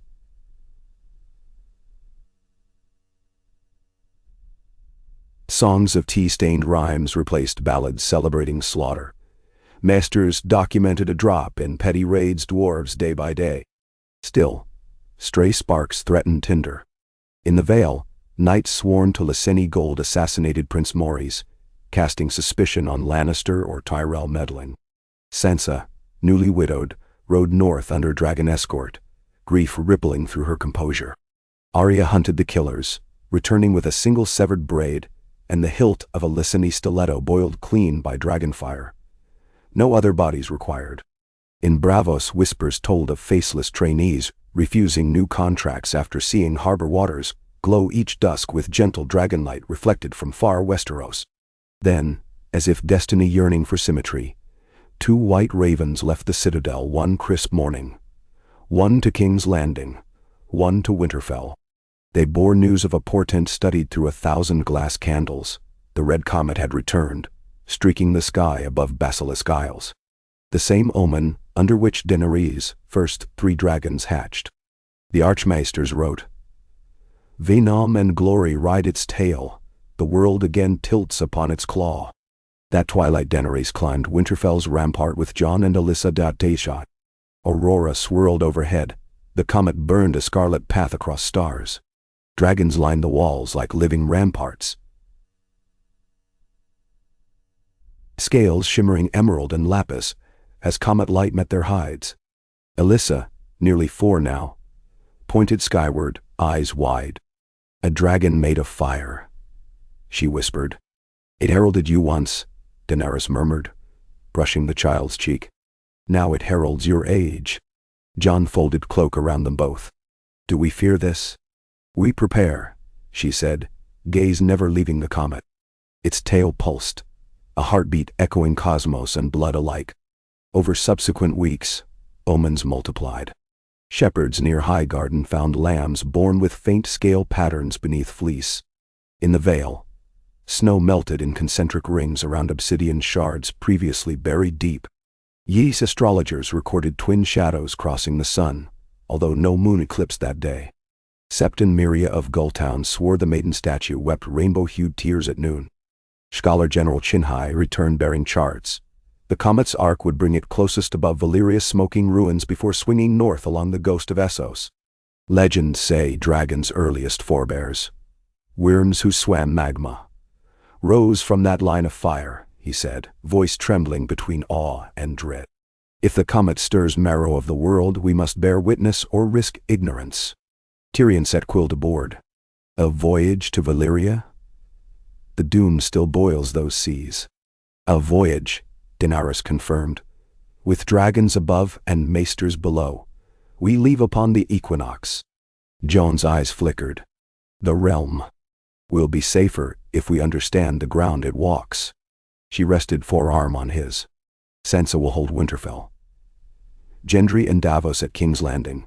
Bran watches everything between. Preparations churned like gears in a forge. Smiths fashioned an iron-barked caravel dubbed the Brighter Dawn. Hull-plated with Valyrian steel salvaged from Blackfire lances, keel etched in glyphs Bran supplied. Its cargo: barrels of honeyed mead, instruments for reading tremors, copper cages to test ambient magic flux, scroll libraries.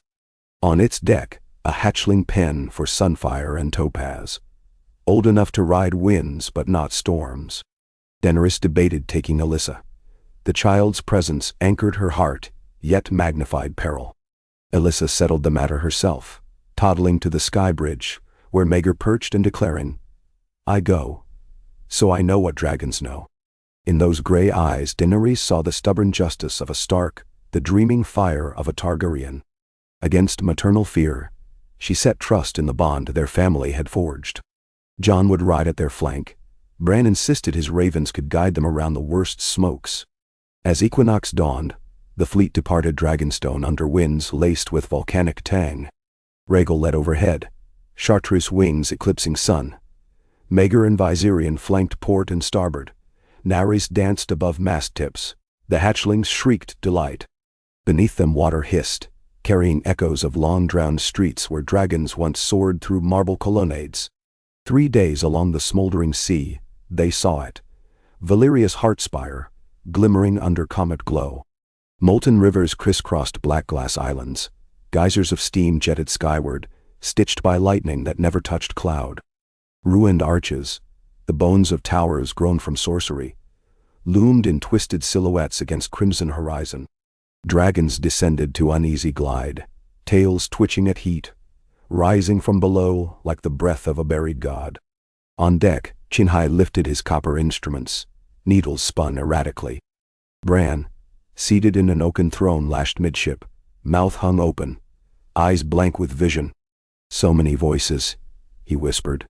"Stone remembers blood songs, 10,000 at once."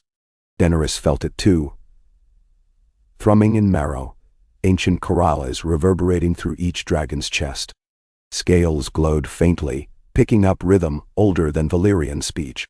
Unborn dragons within the 2 remaining eggs stirred in crates below, tapping shells in sync with that vibration. Suddenly the waters boiled ahead. A silhouette burst from froth. Not beast nor ship, but a spire of obsidian crowned by mirror-smooth facets. It rose, tipped, and cracked into sections, revealing an interior hollow lit by faint purple. From that cavity poured thick silver mist, curling like living silk. Dragons shrieked. Sailors clutched rails. The ship pitched on sudden waves. Jon shouted orders, steering away, but mist drifted deliberately toward them, ignoring wind. Daenerys felt cold, despite surrounding heat. The mist touched Maegor's wing. The great dragon faltered, veins darkening where vapor clung. Heart thudding.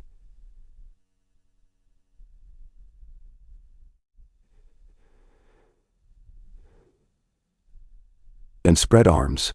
"This ends," she breathed. She placed fingers to lips and uttered the chord she forged at Dragonstone. the balanced note of heart and flame. Rhaegal echoed. Nares sang harmony.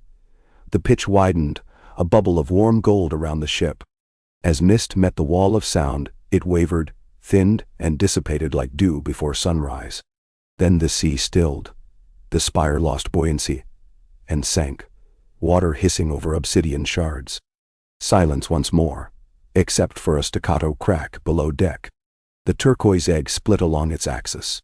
Topaz and sunfire whined as if greeting a sibling. A snout the color of moonstone pressed through shell. Daenerys knelt, easing shards aside. The hatchling that blinked up at her bore scales glimmering like mother of pearl shot through with crimson microlanes. It chirped, coughed soot, and pressed into her palm. Bran,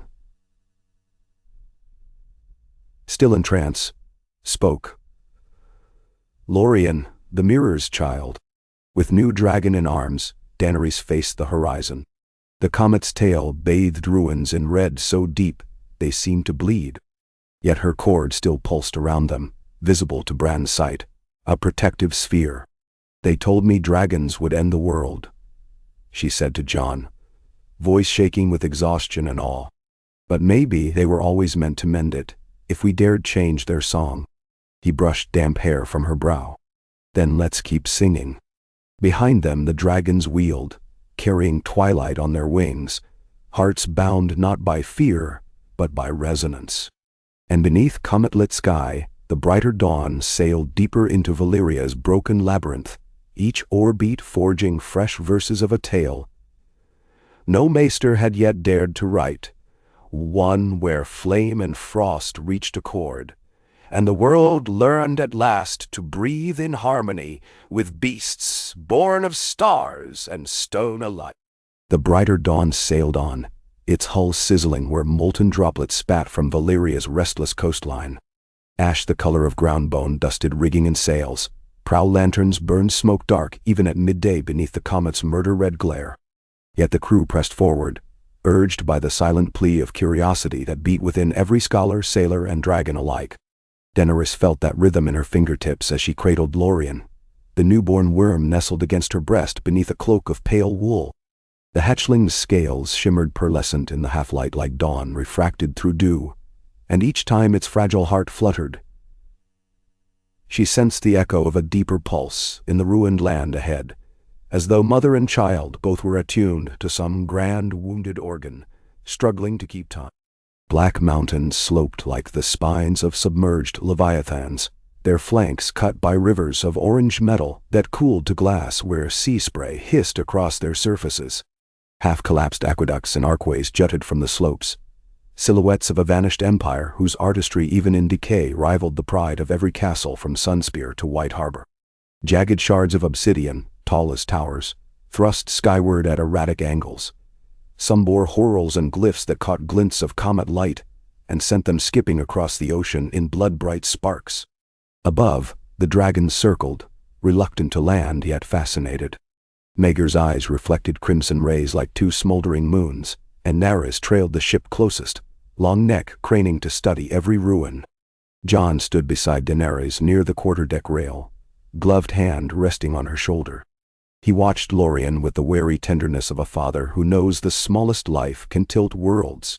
"She's quiet," he observed, voice low to keep from startling the hatchling. "Listening," Daenerys replied. Lorien's pupils, an opalescent swirl rather than slit, shifted in time with distant thrumming that only she seemed to hear. "The land speaks in ways we forgot long ago." Chin-Hai climbed the mid-mast ladder, his ink-black robes turned gray by ash, and knelt beside them. "My instruments read harmonic flux rising and falling like the tides.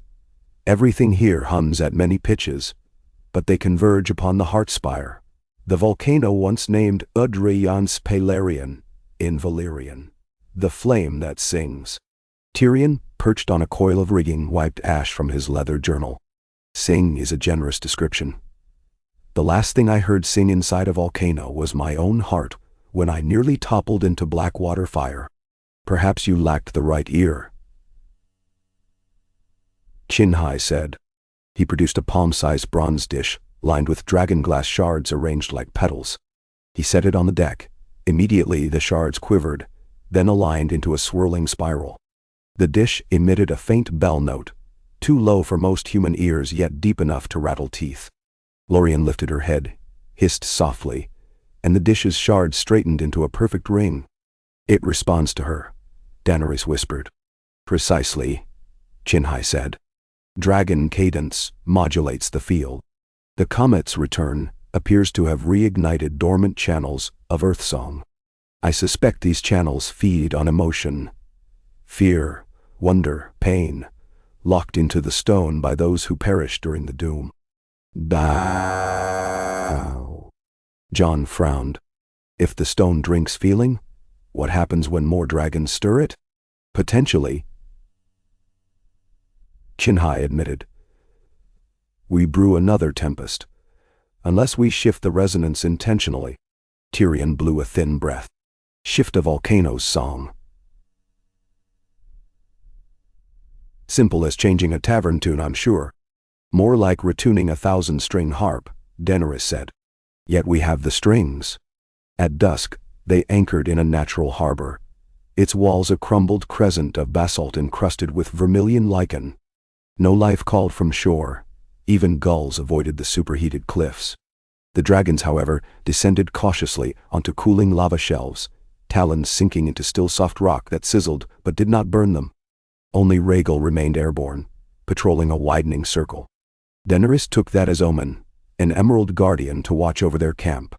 She set Lorien in a wicker cradle lined with lamb's fleece and approached the ship's stern castle, where Bran sat in a chair crafted from weirwood and ironwood. His breaths were shallow, his gaze trapped in half-worlds. His ravens roosted on spars above, feathers marked by comet ruddy glow.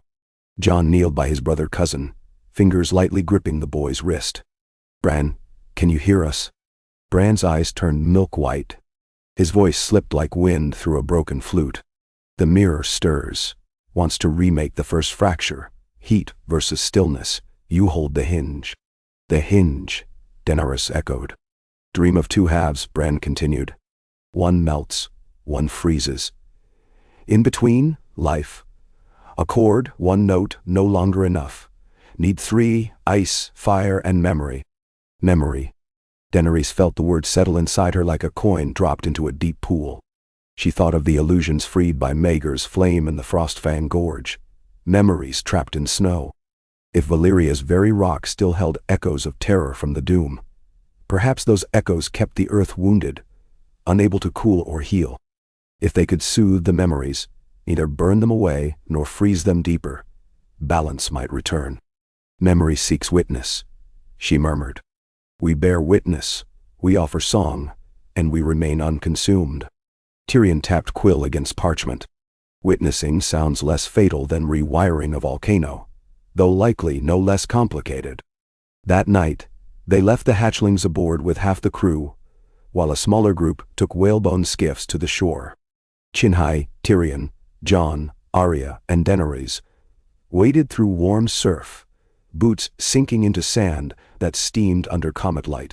Arya led the vanguard, her braavosi blades undrawn but ready. She moved like a shadow, scanning fissures for lurking terrors.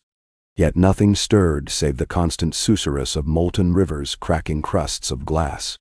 Maegor and Daenerys paced beside the humans, wings folded, breaths puffing soft orange sparks. At times, Maegor would pause, tilting his head as if listening to sub-audible bells. Daenerys felt those bells too, now clearer, guiding them inland through labyrinthine gullies toward a valley that glowed faint amethyst. There, they found a lake of glass. Lava cooled so rapidly it became smooth as mirror. Beneath the surface shapes rippled, silhouettes of long-dead dragons, great cities, towers, and faces contorted in fear. The mirror lake was memory made visible, holding history in perpetual reflection. Jon pressed palm to the glass. Frost spread from his touch like white roots, images shifting beneath. Chinhai knelt and set small tuning chimes upon the surface. Each emitted a distinct note that hummed through the lake, warping reflections into spirals, then settling them again. Tyrion observed quietly, quill scratching. So many stories, he murmured. Daenerys approached the center. She sensed the dragons behind her, uncertain yet trusting. "We came to mend," she said aloud, though not to anyone companion. Her voice resonated across the lake. Ripples of light flashed outward. "Let heat cool, let ice breathe, let memories rest." She began to hum. Not command, not lullaby. An offering. Her pitch invoked the balanced chord she wielded at Dragonstone. Jon joined with a lower countertone, his voice steady as winter calm. Chinhai struck a tuning fork that matched a third frequency, delicate as falling snow on embers. Ice, fire, memory. The triad. The mirror lake shivered. Images of flame. Buildings collapsing. People screaming. Dragons thrashing.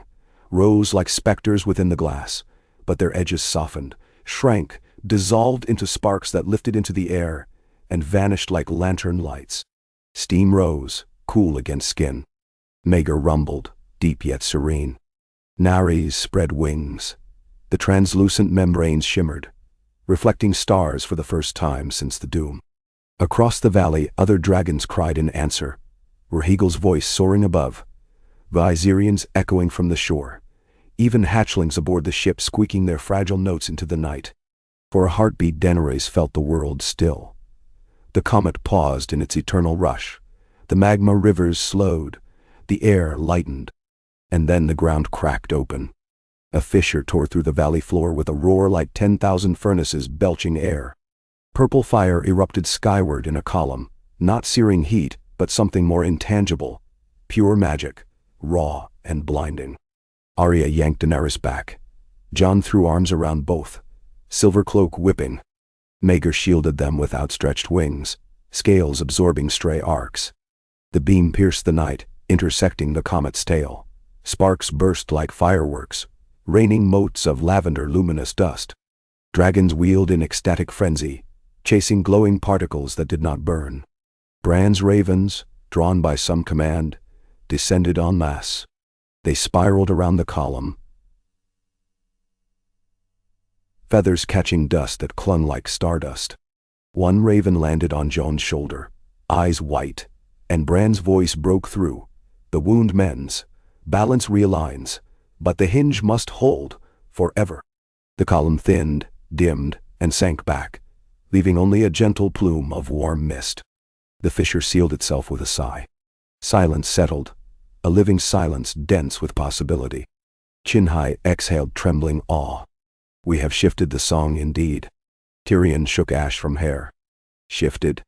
We rewrote half the bloody symphony. Let us hope history likes new verses." Nah. Daenerys turned to Maegor, resting brow against his massive muzzle. He huffed warm breath, eyes bright with calm rather than disquiet. She sensed no echo of the former dissonance, no looming storm. Instead, there was serenity, exhausted, but real. They returned to the brighter dawn at dawn. The crew gaped at the sky where hardly a wisp of volcanic fume stained blue. The comet glowed on, but its light felt warmer, less dire. Lorien, nestled among the hatchlings, chirped happily. Topaz nuzzled the newcomer, and Sunfire flapped stubby wings in greeting. Daenerys felt tears prick. For a moment, she allowed herself to believe the world truly could bend from despair toward renewal. The voyage home, however, proved the hinge Bran foretold. Word spread faster than any raven. The death of the mirror storm, they called it. The sigh of Valyria. The night the comet sang. Courts welcomed them with celebrations, but also with rumor.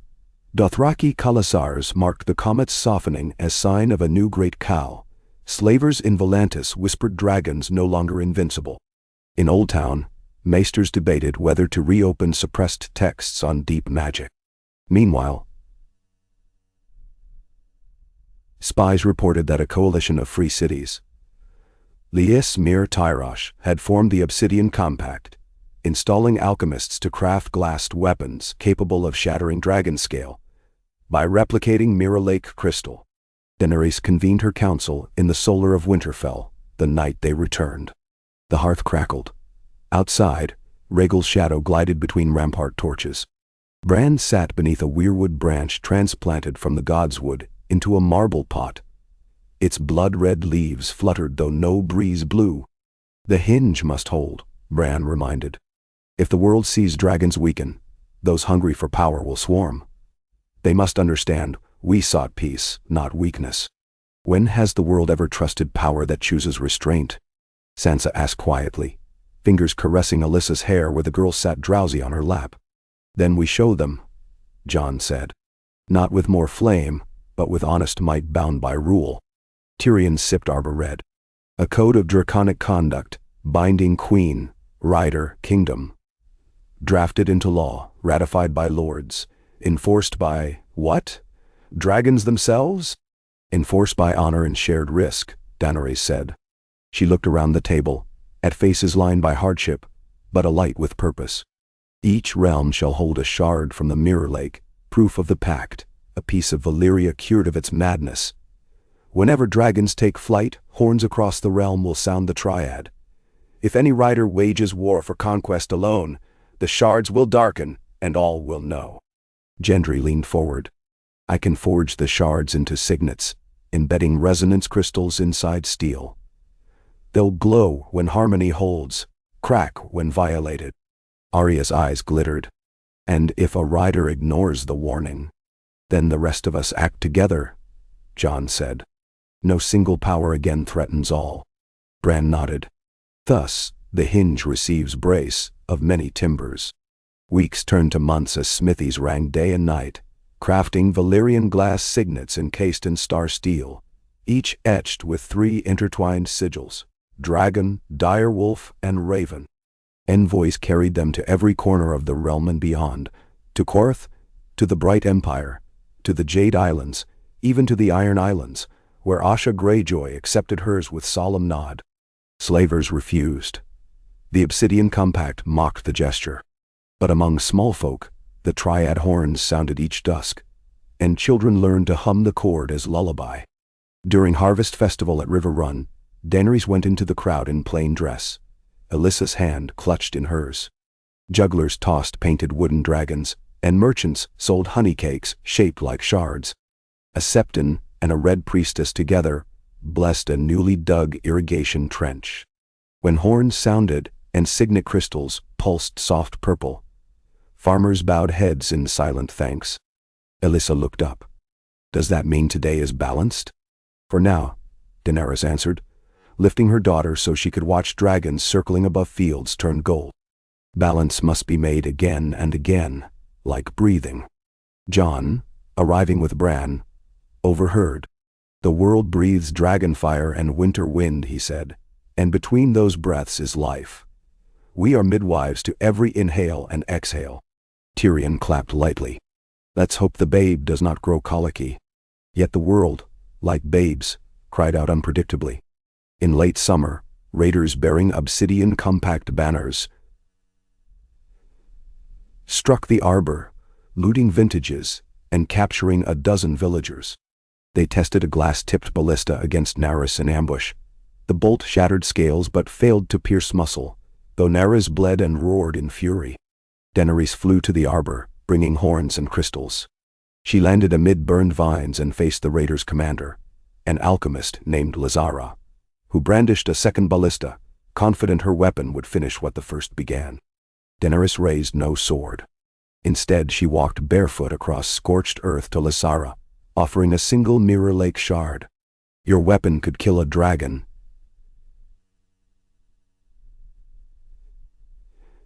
she said, voice steady. So could mine kill every fortress you've ever loved. Yet look at the vines you burned, roots centuries old, now ash. This shard once reflected only agony. Now it glows because memory heals. Will you carry healing home, or more ash? Lysara, confronted not by threat, but by gift, faltered. The shard's lavender light mirrored in her eyes. She lowered the ballista lever. Her men followed. When Daenerys alighted behind Daenerys, wings mantled, the dragon did nothing but watch. The next morning, Lysara pledged the arbor accord. Wines traded for research, shards shared, no weapons fired without triad horns, sounding thrice in warning. News spread. In Korth, the pureborn resurrected a festival of tenfold dawn to honor Dragon's mercy. In Yeti, astronomers predicted the comet's next pass would be centuries distant and named it Gia's Embrace, fire that heals. Alyssa grew tall enough to ride Topaz, circling Winterfell's towers under Joan's practiced whistle. Lorien, though youngest, outstripped his clutch mates in intellect. He often perched outside Bran's window, eyes half-lidded, as if eavesdropping on the weirwood's whispered dreams. Maegor and Viserion took sentinel duty at Dragonstone, their hearts steady as lighthouse beacons. And Daenerys, queen no longer only of dragons or conquest, but of cords unbroken, found herself summoned more often by grain disputes and harbor tolls than by threats of war. She loved it fiercely, the monotony of peace, woven from countless small kindnesses. Yet she kept armor polished, horns tuned, and shards measured each dawn. Memory, she knew, never vanished. It only waited beneath surface for discord's spark. On the first morning of the 10th year, after the mirror storm's quietus, Daenerys climbed the rebuilt tower of Maegor's Holdfast in King's Landing. Sunrise bathed the city in rose gold. Below, fishermen cast nets into waters once choked with wildfire. Markets bustled. Atop the distant spire of the sept rebuilt from ruins, a septon rang bells in harmony with a red priestess's chimes and a Magi's reed flute. Their music drifted on salt wind, simple, resilient. Dragons basked on sun-warmed tiles, each signet crystal glowing. When the triad horns sounded from the harbor, all wings rose in a single graceful beat, acknowledging the day's first breath of balance. Daenerys closed her eyes and felt the realm's heartbeat, not perfect but steady. Ice, fire, memory, held together by will and song. Jon emerged beside her, hair streaked silver at temples, eyes still winter-bright. He slipped an arm round her waist. "You're listening again." "Always," she said. "What do you hear?" "A promise kept." She smiled toward the horizon where the sea glimmered like fresh-blown glass. "And promises yet to make." Far away, perhaps beyond mortal sight, the repaired mirror lake of Valyria caught morning light, casting it skyward in a beam of lavender. No agony echoed there now, only remembrance tempered by harmony. And somewhere beneath the roots of trees, Bran dreamed of flightless dragons and deathless winters, turning at last into gentle springs, guided by a song that three hearts, ice, fire, memory, would keep in tune as long as humankind dared breathe between their flames. The world, balanced upon its hinge, inhaled. And life, for a little while longer, exhaled peace. A hush fell over the crowd gathered on the sweeping marble steps of the reconstructed dragon pit as Daenerys Targaryen stepped forward, the morning sun kindling fire in the silver of her hair. There was no ceremony planned, no trumpeting of horns. She had asked for quiet. One by one the nobles of the realm bowed. Bakers and fishermen bowed. The Dothraki in brilliantly dyed silks dipped their heads, and Lazara the alchemist lowered her eyes from the balcony where she stood among emissaries from 3 continents. It had taken a decade of careful stewardship for this moment to feel possible. Behind Daenerys, the dragons dozed in half-circle repose. Rhaegal lay coiled upon the scarlet sand, his emerald wings draped like banners over his flanks. Maegor huffed a lazy breath, scarred snout resting on talons black as onyx. Naris dreamed with eyelids flickering silvery film. Sunfire and Topaz, nearly full-grown now, perched side by side upon the shattered arches of the ancient vault, gold and citrine scales glittering. The youngest, Lorien, shone palest pearl. He alone remained awake, his great eyes reflecting the crowd like scrying mirrors. The air quivered with expectation, but Daenerys spoke softly, her words carried on a breeze threading between broken columns. 10 years ago, she said, this dragon pit was rubble, haunted by memories of chains.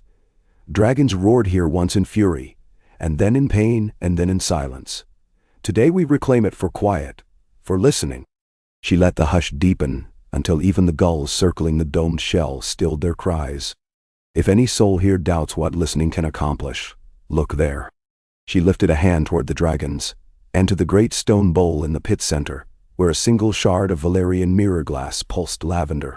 The mirror shard throbbed like a living ember, as it had each morning since its placement. The triad signets worn on every wrist and throat in the amphitheater answered with a faint inner glow, proof that harmony held. A murmur of relieved awe moved through the gathering. Yet the peace of the moment opened like a door, and Daenerys felt the draft of some distant storm. She had known the feeling before every great turning. The pyre in the red waste, the ironborn horn, the mirror storm of Valyria. The realm's breathing was steady, but the inhale lasted too long. Something waited for the exhale.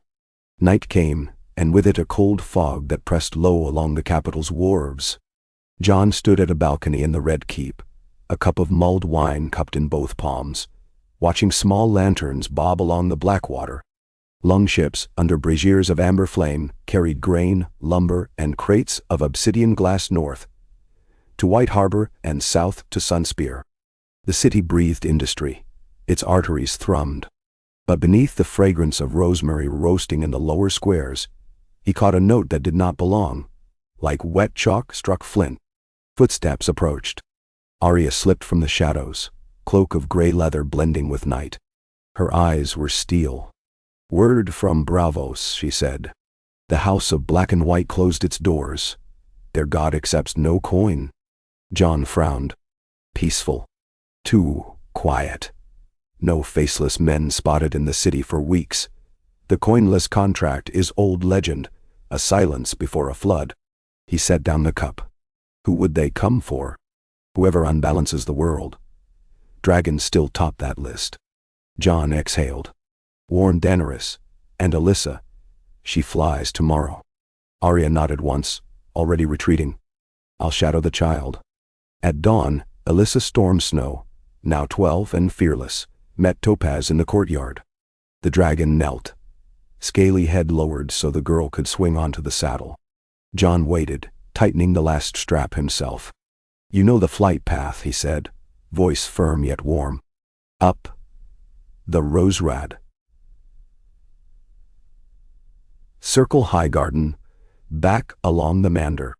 You'll see the saffron terraces. Then soon?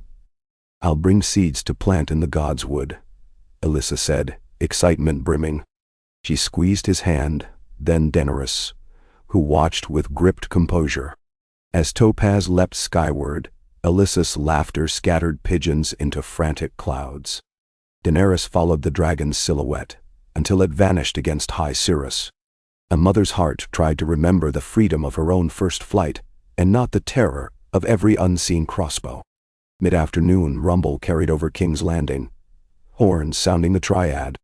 Crystals flared amethyst. People looked to the sky expecting to see dragons playing. Instead, an unnerving hush followed the fading chords.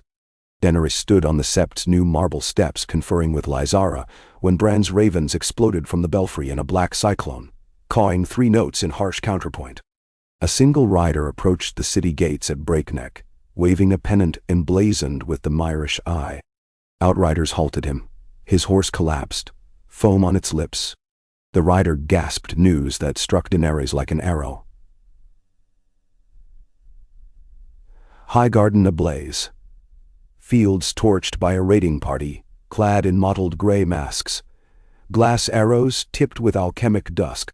A young dragon, Topaz, had fallen from the sky, clipped by a mirror arrow, plummeting into the Mander.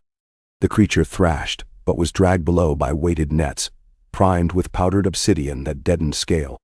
And the girl, Princess of Dragons, was taken alive, spirited south. Ice seized Daenerys' throat. For a heartbeat all sound dulled. When noise returned, it roared, the heat of every fire she had ever wielded coruscating through her veins. She mastered it with effort, speaking evenly. "Which road?" "Toward the stepstones," the rider croaked. Compact banners atop black ships. The council convened in a thunder of boots and clacking parchment. Dodge. Tyrion mapped the coastline, a dozen likely coves, 3 narrow channels. Bran, wax pale after trance, reported a vision of a dark galley slipping between fog banks, a girl in chains weeping but unbowed. Arya swore she would bring back Alyssa's captor's face. Joan's plan formed quick and sharp. We move under night, Rhaegal and Maegor in vanguard. Daenerys carries Bran, Hell guide through sight beyond sight. Lorien stays here to anchor the capital. Daenerys turned to Chinhai, whose complexion had gone ashen. Your crystal dishes, can they disrupt the mirror glass on their weapons? Chinhai's fingers trembled on the scroll he carried. In resonance, perhaps. If dragons hold the primary pitch, and we align 4 dishes. Make 6, Daenerys ordered. We strike them from 3 fronts. She went then to the dragon pit alone. Rhaegal sensed her turmoil at once, lifting his head to nudge her shoulder. She pressed forehead to his warm scales. They have my child. She whispered in high Valyrian. Will you help me bring her home? A low growl, fierce and steady, answered. Moonless black covered the narrow sea as the rescue fleet set sail. The Wind Queen, the Brighter Dawn, and 3 swift galleys borrowed from Gendry's shipwrights. Above, 3 dragons cut across the firmament like living comets. Rhaegal emerald, Maegor coal black, Daenerys dawn silver. Bran, strapped within a howdah of ash wood and leather behind Daenerys' neck, let his mind soar ahead, guiding them across currents of fog. Below decks, Tyrion and Chinhai calibrated crystal dishes, aligning shards at exact angles. Each dish emitted a low hum like distant thunder, a counterchord to the mirror arrows. Walken prepared poultices for burns and drafted doses of dream wine should Alyssa be poisoned. Grey Worm marshaled unsullied in silent efficiency, the gleam of their spears star points in the hold. Daenerys remained on the prow, cloak snapping. Every moment stretched. Every splash of wave sounded like a child's cry. Jon stood beside her, quiet sentinel. Once, she said, voice low, I believed power alone could keep those I loved safe. I was wrong. Jon touched her hand. Power guided by love saved them instead. Remember. Before dawn a signal came from Bran, one raven spiraling down to Daenerys' wrist. Galley. South of Blackwater Bay, anchored near Claw Isle's broken lighthouse. Compact standard on mast. Only 2 ships guard. Daenerys relayed orders. Galleys fanned wide. Dragons arrowed forward. Cloudbanks swallowed them, muffling wing beats. When Claw Isle's jagged cliffs emerged, dim lanterns trembled on the deck of a great black ship, sitting low in the water. Maegor plunged first, silent save the rush of wind. His talons sheared through the mainmast, timbers screamed. Rhaegal circled, releasing a narrow ribbon of flame that sliced rigging but spared hull. They wanted captors alive enough for answers. Daenerys landed atop the forecastle, claws pinning the ballista deck. On the brighter dawn, Chinhai struck the central dish. A booming pulse rippled across the cove, rattling pebbles on the shore. The glass arrowheads stacked in crates shattered to dust. Desperate pirates loosed shafts anyway, but the obsidian burst mid-air, black flowers in the dark. Unsullied swarmed the splintered railings. Arya was already aboard, a wraith. She felled 2 men with pommel taps, vanished, reappeared beside a trembling bosun, blade at throat. She whispered a question. He pointed wordlessly toward the aft quarters. Daenerys and Jon followed.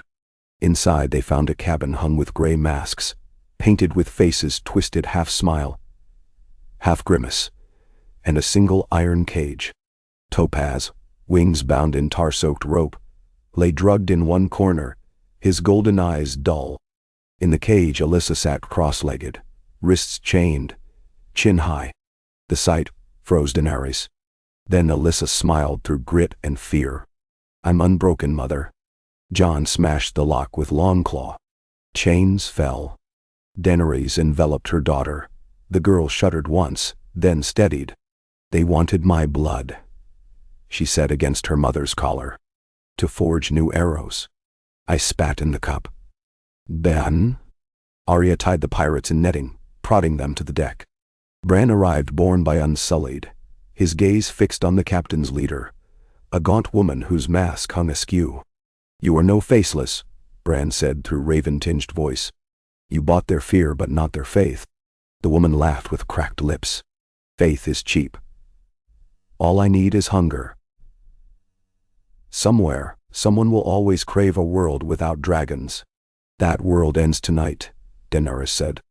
She gestured, unsullied bound the ship's magazine. Yet vengeance burned only for a moment. She turned to Jon. They live. Let them witness mercy. She motioned Rhaegal to lift Topaz carefully. Walken rushed with antidote for the soporific syrup. Grey Worm escorted the pirates to shore, leaving them with a single dinghy and enough food for 3 days. Choice between survival and return to justice at King's Landing. With dawn came decision. They could sail home triumphant, but the masks told of deeper rot. Tyrion unfolded a sheet found in the captain's chest. Hand-drawn maps threading coves from the Basilisk Isles to Qohor. Each marked with sigils, gray masks, a black sun, a stylized wing severed. The Obsidian Compact had allies, perhaps faceless, perhaps worse. Jon summoned the council on deck. Elisa is safe. Topaz will heal. But if we stop here, the next arrow finds another child. Daenerys studied the maps. We cut the route. The Compact's armory lies in the Stepstone's fortress they call the Black Anvil. We end it. Arya's grin was feral. I've been itching to visit that forge. Bran's eyes clouded. Be swift. The hinge holds, but strain grows.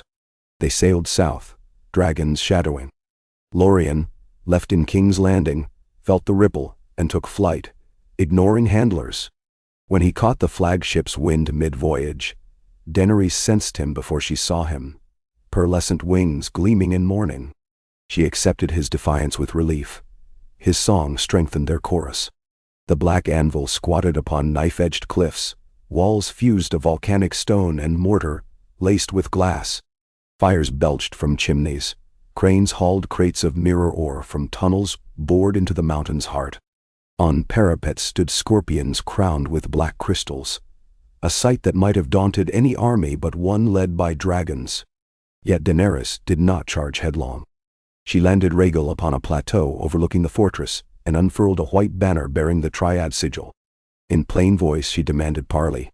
Silence answered until a gateway opened, and a lone figure strode forward. Armor hammered from mirror glass, helm like a crow's skull. He lifted the visor. Inside was neither man nor woman, but a face painted blank. Eyes ringed solid onyx. I am what remains, the figure announced, voice modulated flat. The last argument of the old world. Break your banner, Dragon Queen, or watch your hatchlings shatter. Now. Daenerys dismounted, feeling every gaze upon her. Old world, new world, it is one world. It needs breath, not ash. The figure raised a hand. Alchemical braziers on the walls flared, revealing cages. Inside writhed creatures part lizard, part bird, wyverns engineered through dark alchemy, black scales glassy. Small but swift. Their shrieks were high and discordant, echoing shards of the mirror storm's raw note. We forged these from splinters of your mirror lake, the figure said. They answer no triad. Only hunger for flame. He brought a whistle of charred bone to lips. Time thickened. Daenerys sensed dragons tense behind her. She lifted her own horn. A tiny copper piece chin-high had tuned for Lorien. She blew, and 3 notes rose. Ice, fire, memory? The wyverns thrashed. Uncertain. The figure blew his whistle, a screech curdled air. Yet Lorien leapt, beating wings once, twice, diving between Daenerys and the cages. He sang, an ululating trill impossibly complex. The wyverns paused mid-snarl, cocking heads. Lorien sang again, lace-fine arpeggio threading the triad. And the wyverns answered, softening into chirps. Chains slackened. One by one they settled onto perches, eyes blinking. Chaos teetered, and fell silent. What sorcery? The mirror-armored figure began. But Arya's blade pressed to his throat. She had slipped through the hush like wind. Grey Worm seized the wall scorpions. Unsullied flowed through gates opened by guards whose weapons had cracked when triad horns sounded. Jon approached the cages, unlocking doors. All creatures deserve choice, he murmured. The wyverns fluttered to ramparts, unsure, but free. Daenerys stepped to what remains. Beneath the helm she saw a boy no older than Alyssa, head shaved, eyes drugged dark. "You are no last argument," she said gently. "You are a child stolen, twisted by fear." He trembled, dropping the bone whistle. Tyrion retrieved it, turning it under torchlight. "Carved from a dragon egg," he murmured. "No wonder." He snapped it across a knee. They dismantled the black anvil stone by stone. Dragons melted scorpions to slag. Chin-high tuned dishes to transmute mirror glass stores into inert crystal powder washed into the sea. Wyverns, freed, followed Lorien into sky, weaving arcs of exultation. Daenerys left the young helmbearer in Lysara's care, where antidotes and patience would strip indoctrinated terror. That night, camped beside dying forges, Bran spoke by the fire. "The hinge loosens now," he warned. "We must seal it. The world-tested song through conflict. Now it needs silence to settle." Daenerys listened to the lapping waves. "We retreat then. No more crusades." She looked to Arya, whose eyes still glittered for hunts. "But we remain vigilant." Arya sheathed her blade. "Vigilance, I can stomach." Autumn rains greeted their return. Topaz healed swiftly, scales regaining glow. Alyssa walked with new gravity. Fear had left, but awareness stayed. She began studying with Bran, learning weirwood lore and dragon song both. Sometimes Daenerys found her daughter at dusk humming the triad under her breath, Lorien curled about her feet. One evening, as leaves burned crimson in the godswood, Alyssa approached Daenerys. "Mother," she said, "we taught dragons the cord and men the shard. But who will teach the next world when we are gone?" "Mensawan." Daenerys knelt, tucking a stray silver lock behind the girl's ear. "You will. And those you teach will teach others."